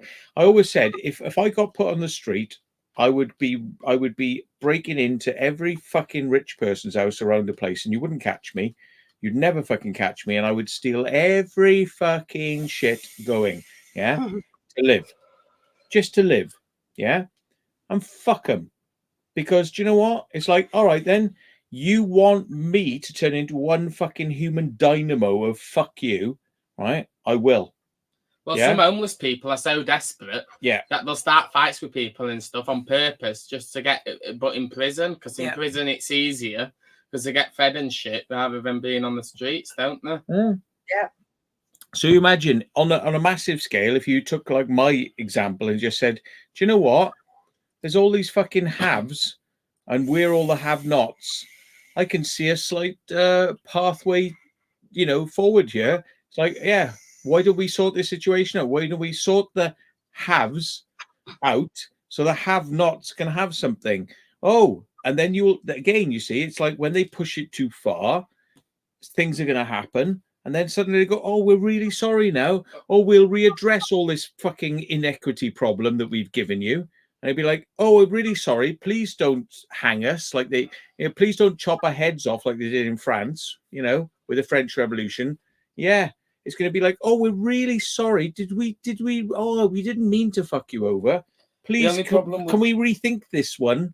Yeah. The only problem with breaking into rich people's houses and stealing stuff is the rich people that have genuinely gone through all the hardship to actually get rich properly and legitly without tax evasion and stuff will be the ones that'll suffer, and all the tax evasion rich people. Well, I'm using it as an example, but not necessarily what I would do. But, you know, anyway, all I'm saying is, you know, you get clever at that point and you go, right, okay, we need to reassess this fucking situation. But no, I do think that there's such a massive, you know, inequity between those that have and those that don't have. You know, you could end up in a fucking revolution situation, and yeah. I don't think that'd happen. I think it's the UK. It's the UK. Yeah, it won't happen. I think he's right there. It won't happen. Yeah. Everyone's too soft, and the government and shit are too on it. So as soon as anything starts to happen, there'll be some law what they find, and everyone will be arrested. You know what I mean? Yeah. The only thing you can really do is stand there and peacefully protest. But then all these places, when you peacefully protest, get injunctions, don't they? Yeah. You're not allowed to be against anything that is anything, as long as, you know, they say it's the fucking thing you're not supposed to be against. It's like, oh yes sir, yes sir. Which leg do I stand on? Which leg do I stand on today, sir? I stand on my left leg. Okay. Oh, now it's the right leg. Okay, sir. Okay, sir. Yeah, fuck it. You know. Oh, shit. I mean, I don't understand. I see like 12-year-olds working in McDonald's serving. What's that about? Yeah. I mean, literally, they are like little children working in McDonald's. I can't believe that they're like even 16 or 17. No way. No fucking way. Work experience, or they might be on a program where they're just gaining experience. Well, work experience equals zero costs for McDonald's. Like, yeah. You know, it's like, what is it? Is it people like fucking prepared to work for free in this country? You know, just to get onto some sort of like social ladder. You know, what is it? You know, and if we won't do it, then we'll get some people from abroad to do it. They'll come in, they'll work for nothing. You know, that's where we're at. It's like, you know, they're not prepared to pay a basic decent wage.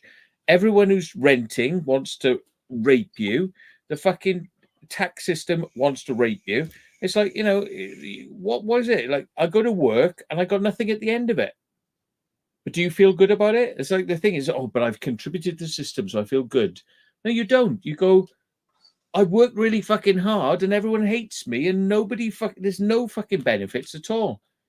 You know, I can maybe go home and watch the BBC before I fall asleep because I'm going to get up really early tomorrow morning to do the same thing again. Rinse, repeat. Just to have a fucking room, you know, to have like basic heat and some water and electric. You know, like you've got to fucking literally jump through fucking hoops and your whole life, and you're stressed and fucking to fucking just to be alive. You know what I mean? And you're supposed to feel thankful for that. And they're like, oh, but I've been part of the system. Oh, I should feel good because I'm contributing to the system. And it's like, the system don't give a fuck about you. If you disappeared tomorrow, the system would be like, oh, who's that? Who's that?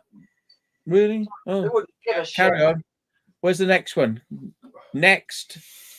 Yeah. Oh, I don't care. Yeah.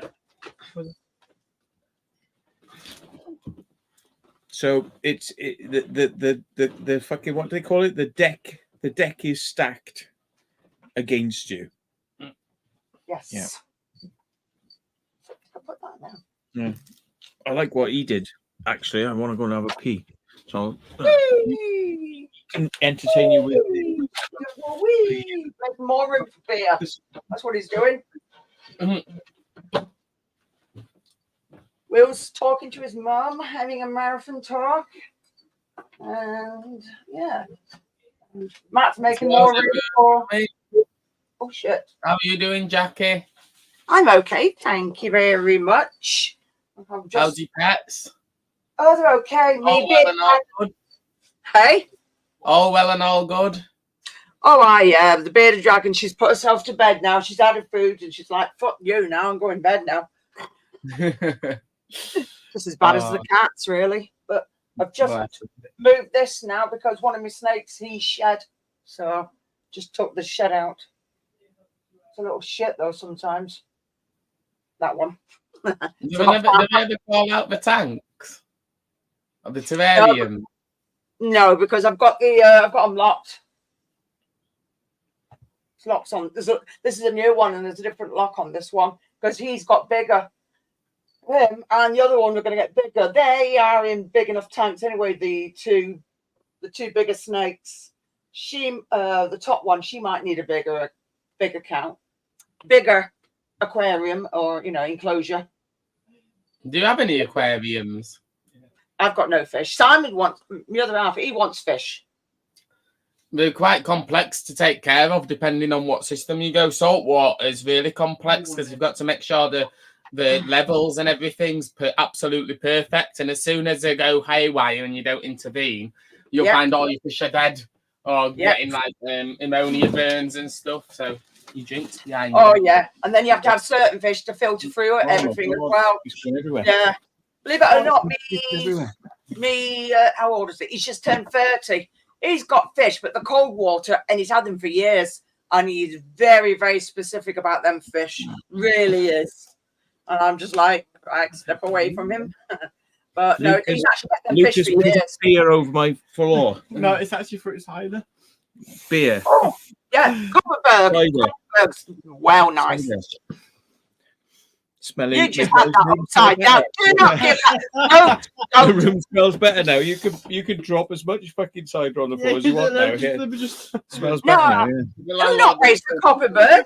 The carpet. No, you lift the carpet and go, oh, bloody hell, this wood's a bit sticky. Yeah. This wood's a bit. What do they call it? Like he's normal to have sticky wood for him. Yeah, no. But it reminds you going in a bloody nightclub, wouldn't it? Oh, not sticky. Oh, it's just like being in a nightclub. Smell after me for you anyway. Yeah. Did you? Yeah. He spent 50 quid in the local co-op on beers, and he left, I would say, 3/4 or more in the kitchen. Why and the fuck did he left. leave beer? Why did he leave all those beers? He's like, don't you need them? I prefer them from my draft machine. Here it is. You prefer them from your draft machine. I've already said that statement. That's why I'm going. Here it is. Okay. Draft I machine. knew it had to come in. I knew eventually. At one point, I had to. Fucking draft machine. Oh dear. You want to. When we go to an abandoned building, it's literally about to be demolished. You want to take out the chiller, which has got 15 pipes coming in from 15 the different problem sources. Is it uses so much electric, them chillers, and it pumps out so much. Yeah, and it uses so much. It pumps out so much. Electric's free. Yeah, electric's free. Have you seen these electric? Yeah, you walk in my fucking kitchen and it'll be like 40 degrees because the inline chiller will be. It doesn't matter. Your electric's free. You have everything on, and they're like, "Oh yeah, you don't." Right. But just think, right? If you got all those like things, you could have one of them could be like Heineken, one of them could be vodka, like a puller, yeah, and one of them could be like one of them could be milk, one of them could be water. You could have like 4 things. You could be like milk, water, Heineken, cider. I'm sure you put weight on. Oh Jesus! Well, have you been doing your fattening regime? Get the reference. Yeah. Have you been through his fattening? I'm sure you put weight on. Probably have actually. But that's only because he's anorexic that he's saying that, because he's trying to compensate for his anorexia. Oh, is that what it is? Yeah. So every time he feels thin, he has to take it out on people who are normally sized. Yeah. It's Dawkins and you. Yeah. Here we go. It's the gay slap fest now. Here we go. Oh my god. It's not. It's the domestic abuse fest. Fuck off. Fuck off. Shut up. Fuck off. What did we tell you about talking about domestic abuse? Yeah. The domestics. Yeah. The only thing that resolves conflict is violence. And what resolves violence is more violence. What's that even doing out? We're going on it and we're going to log into it and put some software on it. It's my mate's computer here. It's getting leaned on. He's going to get fucking beer on it in a minute. Right, I'm going to move that. Oh, bloody good. He won't be happy. He's not going to appreciate it if that happens. No, it's not. Don't hit the plug. Oh, right, okay. Not like God, Luke, not like Luke when he works on people's computers, rips them apart and makes them worse. They don't work after he's ripped them apart. Oh, God, for fuck's sake. That's no bloody good. I've got Zach's brother's computer, Zach's brother's partner's computer, and they want me to look at it because they want me to do some upgrades to make it faster and blah blah blah. That was not the problem. I've took it apart now and it doesn't even post anymore. Oh my God. I don't know what's happened to it. Oh, I've got this laptop and I don't know what happened. I gave it to my sister and the display just fell off. She was just walking down and the display fell off. That's my fault. I gave my sister a laptop and somehow she dropped it. I was like, oh no, we didn't drop it. Yeah, it just came like that. Haven't you learned the principle of like somebody gives you something that's completely and utterly fucked, and they go, "Can you make this faster and better?" And the moment your hand or your breath makes contact with it, it's so true. You're in. It just goes. You're in a contract. Yeah. You're in a contract then that you were going to make this piece of turd suddenly into gold or a diamond. Yeah. And then when you come back and you go, no, that piece of turd is now turned into diarrhea. Exactly. And I can't even, it's literally going through my fingers now, yeah? Right? Yeah. But they go, no, you're responsible for this. It's breaking my thumb, guys. Watch it on YouTube. You're responsible for the violence is for the only answer. More violence.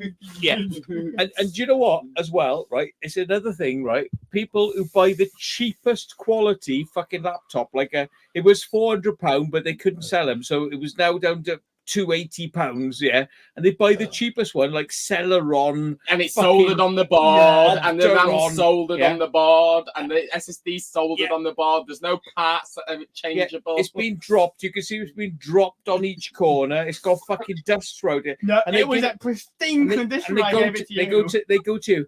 This cost me a lot of money, but it's not working very well anymore. Can you make it better? The moment you accept it off them, they go like, well, it was working much better before you fucking had it. Exactly. Exactly. They're Intel Atom, isn't it? They're Intel Atom with their little Luckily, I've only experienced family friends and I haven't been fucked over. Oh, Jesus. It happens. It really happens. I'm almost getting into that situation with this. I'm like, I could try to upgrade this, but there's a risk factor. Maybe if you I have to inform them of the risk. We could become like, but like, you know, if it does go wrong, I don't want to be responsible for it, but we could become golden with this. You could just say to him, you could just say to your mate, you could say, look, I'll have a curry, have a curry and I'll squat over it and take a royal diarrhea, give you it back and it'll be better than it was when I gave you it. No matter how much better that is, no matter how much better you go, it was much faster when I gave it to you before. Yeah, but just think now, before they gave it to you, right, it was just a normal computer. But after you take a big like dump on it, diarrhea dump, you can give it back to them. If they go, it's not working, you go, yeah, but it's got Steam on it. Now you can play all these games. Can you not see that chili in it? Can you not see that chili in it? It's got a bit of chili there. That chili makes it 10 times. Mate, that laptop about opens Chrome Gate. That's all it's getting. Yeah. You're upgraded from Internet Explorer. Be happy, lads. No, what you should do is I can make it faster, then just install Ubuntu on it and give them it back. I already said that to him. You click it, and it's like bang. It's 100 million % reliable. You know, who cares about programs or software? Just reliability. Yeah, it'll be there when you need it, but it won't work. Can't do anything with it, but it'll be there. No, they got Google Word Docs. It's all good. Chrome OS all the way. You should say to them, you can. You just use wine. And you'll be whining because every time you install something, it won't work properly anyway. My dog, we were all shouting together, and my dog was like, by the door, like panting away. I'm Like sure the dog just she was wants like, food. "Oh my god, what's going on? It's a fight! This fight is No, going it's on." like, are they having a food fight? Are they having a food fight? The food's coming in any second now. Matt, have you let your dog out? Yeah, I have Okay. actually. Yeah, yeah, she's been out. No, if you don't let her out and he goes out on an explore, what she does is she goes, I know you. You are a disgrace. I'm going to teach you a lesson. Piss on the bed. And then you get home and she's like, that'll teach him. He'll be laid in urine tonight. Urine. You have to say like I'm fine. I've proved this. I've taken Luke up the park today, and I've also taken Jordan up there in the past. And I said, like, look, she's come up here and she's gone and just had a massive piss. And then she'll come back in house and have a poo. Yeah, but like she's literally been out the back. She's had a chance to have a pee in a poo. She's like, nope. She holds it back. She's like, no, I need that poo for later on. I need that. I need that for the park. That's important. And she holds it back.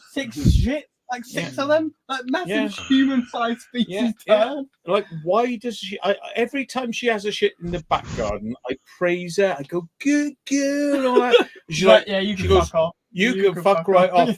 I know the difference between a back garden and up the park. That right? park. No, I'm not. That shit's for the park. Stop trying to fool me. And it spreads it around the park. You can't go to the park and just have one shit. You've got to take it a walk around the park so we can have little bits here and there. Just to make sure that you don't get. She might be. Yeah, you've done it now. No, she might be thanking the rabbits because she's eating rabbit droppings. Mm-hmm. She might be going, I'm saving it for the park. She's paying it forward, folks. She's paying it forward. Oh my days. Thank you, rabbits. I've had your rabbit droppings. I'll save this for the pack. She's like, thank you for your chocolate rabbit droppings. Yeah, right. I'm going to give you some ready salted peanuts, which have not been digested. Yeah, there we are. That's nasty. Yeah. No, I've tried getting something down there, but it keeps coming back up. Why do they call them ready salted? Hang on. Why do they call them ready salted? Surely they're only salted because a peanut can be non-salted or salted. Because they've already salted them for you. So No, ready. What is it? That's actually what it means. It's like crisps back in the day. No, you used to have add salt to them. Yeah. So ready salt is from when they've added ready. salt for It you. means we've done it for you, so you don't have to do But it. if you've got salted peanuts, then apparently that's salted already. So it's not ready salted. The whole point of ready salted was meant to be that some crisps would not be salted, and you had to. You know, you used to have to get a a sheet. little blue pack. Yeah. Yeah. Just ready salt was meant to be pre-done, but with peanuts it makes sense because you can get. Well, yeah. Yeah. Do you know what? Yeah. Those packets of Smiths, remember like Smith's crisps? They still do them. Smith's crisps, so you have to put the salt in yourself. Yep. I actually like crisps that had nothing on them at all. Yeah, no flavors. No salt. No salt. Oh my god. Yeah. They just tasted of potatoes.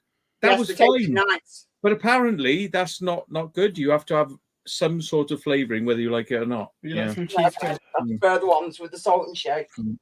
Salt out. Well, it'll be more. It's more healthy actually. Just normal, normal potatoes. Yeah, right. Yeah, not keeping food down. It's been like this for the last few days, and even tonight, that's why I was late coming on. Luke likes everything that destroys and vandalizes his body. But cheese. It just means you can go to McDonald's more and eat more. Alcohol. More cheeseburgers. Oil. Yeah, it's sort of like comes in stages. I'm like good for a few days, then ill again. But the last couple of weeks have been okay. But the last few days have been not myself again. You can't keep living like this. It's not fair. You can't really do anything. I know. You can't exist. You can't do anything because your body's constantly fighting against your body. Yeah. I'm going to call it a night in a minute anyway. Write a very stern letter to your MP and fucking say, what the fuck is this shit? You say, this shit is not the fucking good shit. You've got good shit. Why can't I have good shit? This shit is not... It's not above, though. This has been going on for a while, man. Now. No, I know. Yeah. Just Yeah, it's not a bug. Can you not just have a male wolf as a pet? Pet wolf? No, they're not domesticated. What happens if you just have a full wolf as a pet, a full male wolf? They're fucking big and they'll eat you. Fuck off, and They won't fuck off. Won't fuck off. Mate, having the food, whether you like it or not. Yeah. I am the dominant one. Either are you going to give me the food, or you'll be the food. Yeah, they're like, oh, you've got crisps, right? No, I'm not fucking going away. No, fuck off. I'm having those crisps right now. Oh shit! Bleeding hell. I wouldn't have bet. I don't care if it's for a bet. I went through a quaver stage once, eating quavers, but there were the prawn cocktail ones. Oh, they're nice. Not the new ones, the older ones before they got off retail. They were more flavour than the new ones.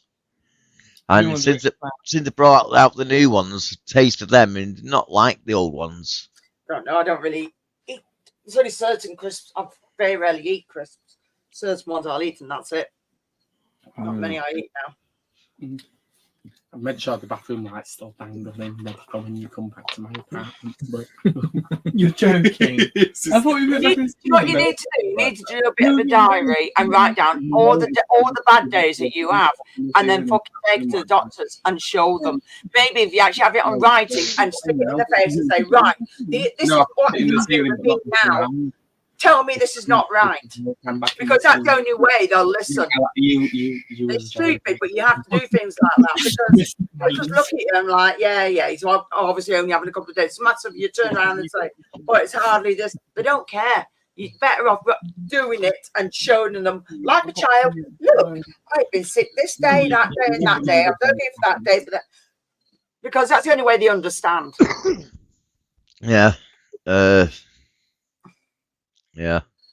Oh, hi, Steve.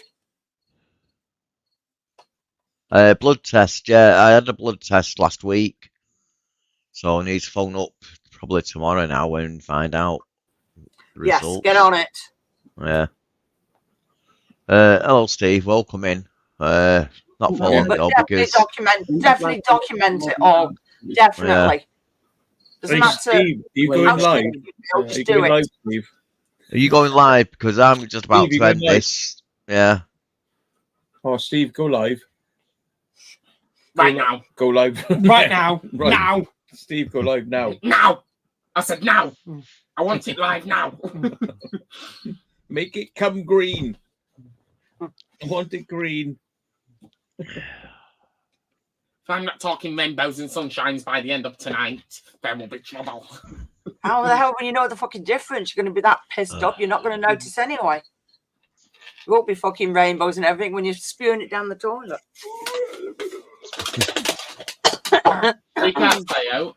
He was trying to unlock the front door randomly, messing with the chain, and randomly walking around the apartment going, It's about time turning the microwave on and shit, and I'm getting out of bed going, come on, Luke, get back to bed. Yeah. And he's in his reptilian mind going, open the front door, turn the microwave on. I had a few drinks, all right? This front door's very complex. Open the toilet seat, and he'd open the toilet seat and not do anything. He'd just open the toilet seat. Some experiences you've had at your flat. Standing there looking at the toilet seat. Yeah. No, he'd open it and he'd be like, and then he'd go to the chain and start going, and all of a sudden you'd hear the microwave on, and then you'd hear the oven door opening and closing. Right, mister, on holiday in Spain, flooding the apartment, checking out the fucking boiler. Yeah. Let's talk about that, mister. You and the boiler. What about the boiler? Oh, what about the other time we were on holiday and you want to check out the fucking washing machine, huh? How does that go? Mr. Washing Machine Repairman. It's like you was having them two round your flat, Matt. Yeah, the flat. You're just like me. You're just like By me. the flat, they would be around you, I can tell you. No, you're not in your house. Yeah, I mean, I feel sorry for you, dude. I really do feel sorry. And there was a boiler in his apartment, and I was trying to turn on the and hot water. he's got his little gas safe sticker on him. He got, oh, I'm a real engineer. And I tried to turn. Yeah. I tried to turn the water. Can I telepathic thing? And then you tried to get in the boiler, and all of a sudden, water and gas spewing out everywhere in the apartment. and we had to phone maintenance because I'd managed to rip the pipe work out the wall. Yeah, and then, Bleeding hell. you probably blamed it on them and then tried to claim. No, they fucking money somehow off them. believed that it wasn't us. But they came into the apartment and somehow thought, oh, that's a bit peculiar. If I was an engineer, Well, Urban Legends finishing soon, Yeah. Steve. So it'll be pretty soon. Oh, tell him about the washing machine. Yeah, I'm going to end it, Steve, now. So Never going to end otherwise. Yeah. The washing Yeah. machine, Bye. right? One putting enough water in. thank So I you, decided- everyone, And when I coming in. put it up, the washing machine And overfilled. yeah, Oh, thank you, everyone, for I- all your I- concerns and stuff. and hot water. Catch you all next week. See you Good night. later. And go over to Bye. Natural Frequency Radio. Go and see Not Steve's too live much. stream. It's Nocturnal. Bye nocturnal. bye. Nocturnal, yeah. Right. Nocturnal That's live stream. You're our Sorry. savior. You're our savior. Bye bye. Bye. See you later. Bye.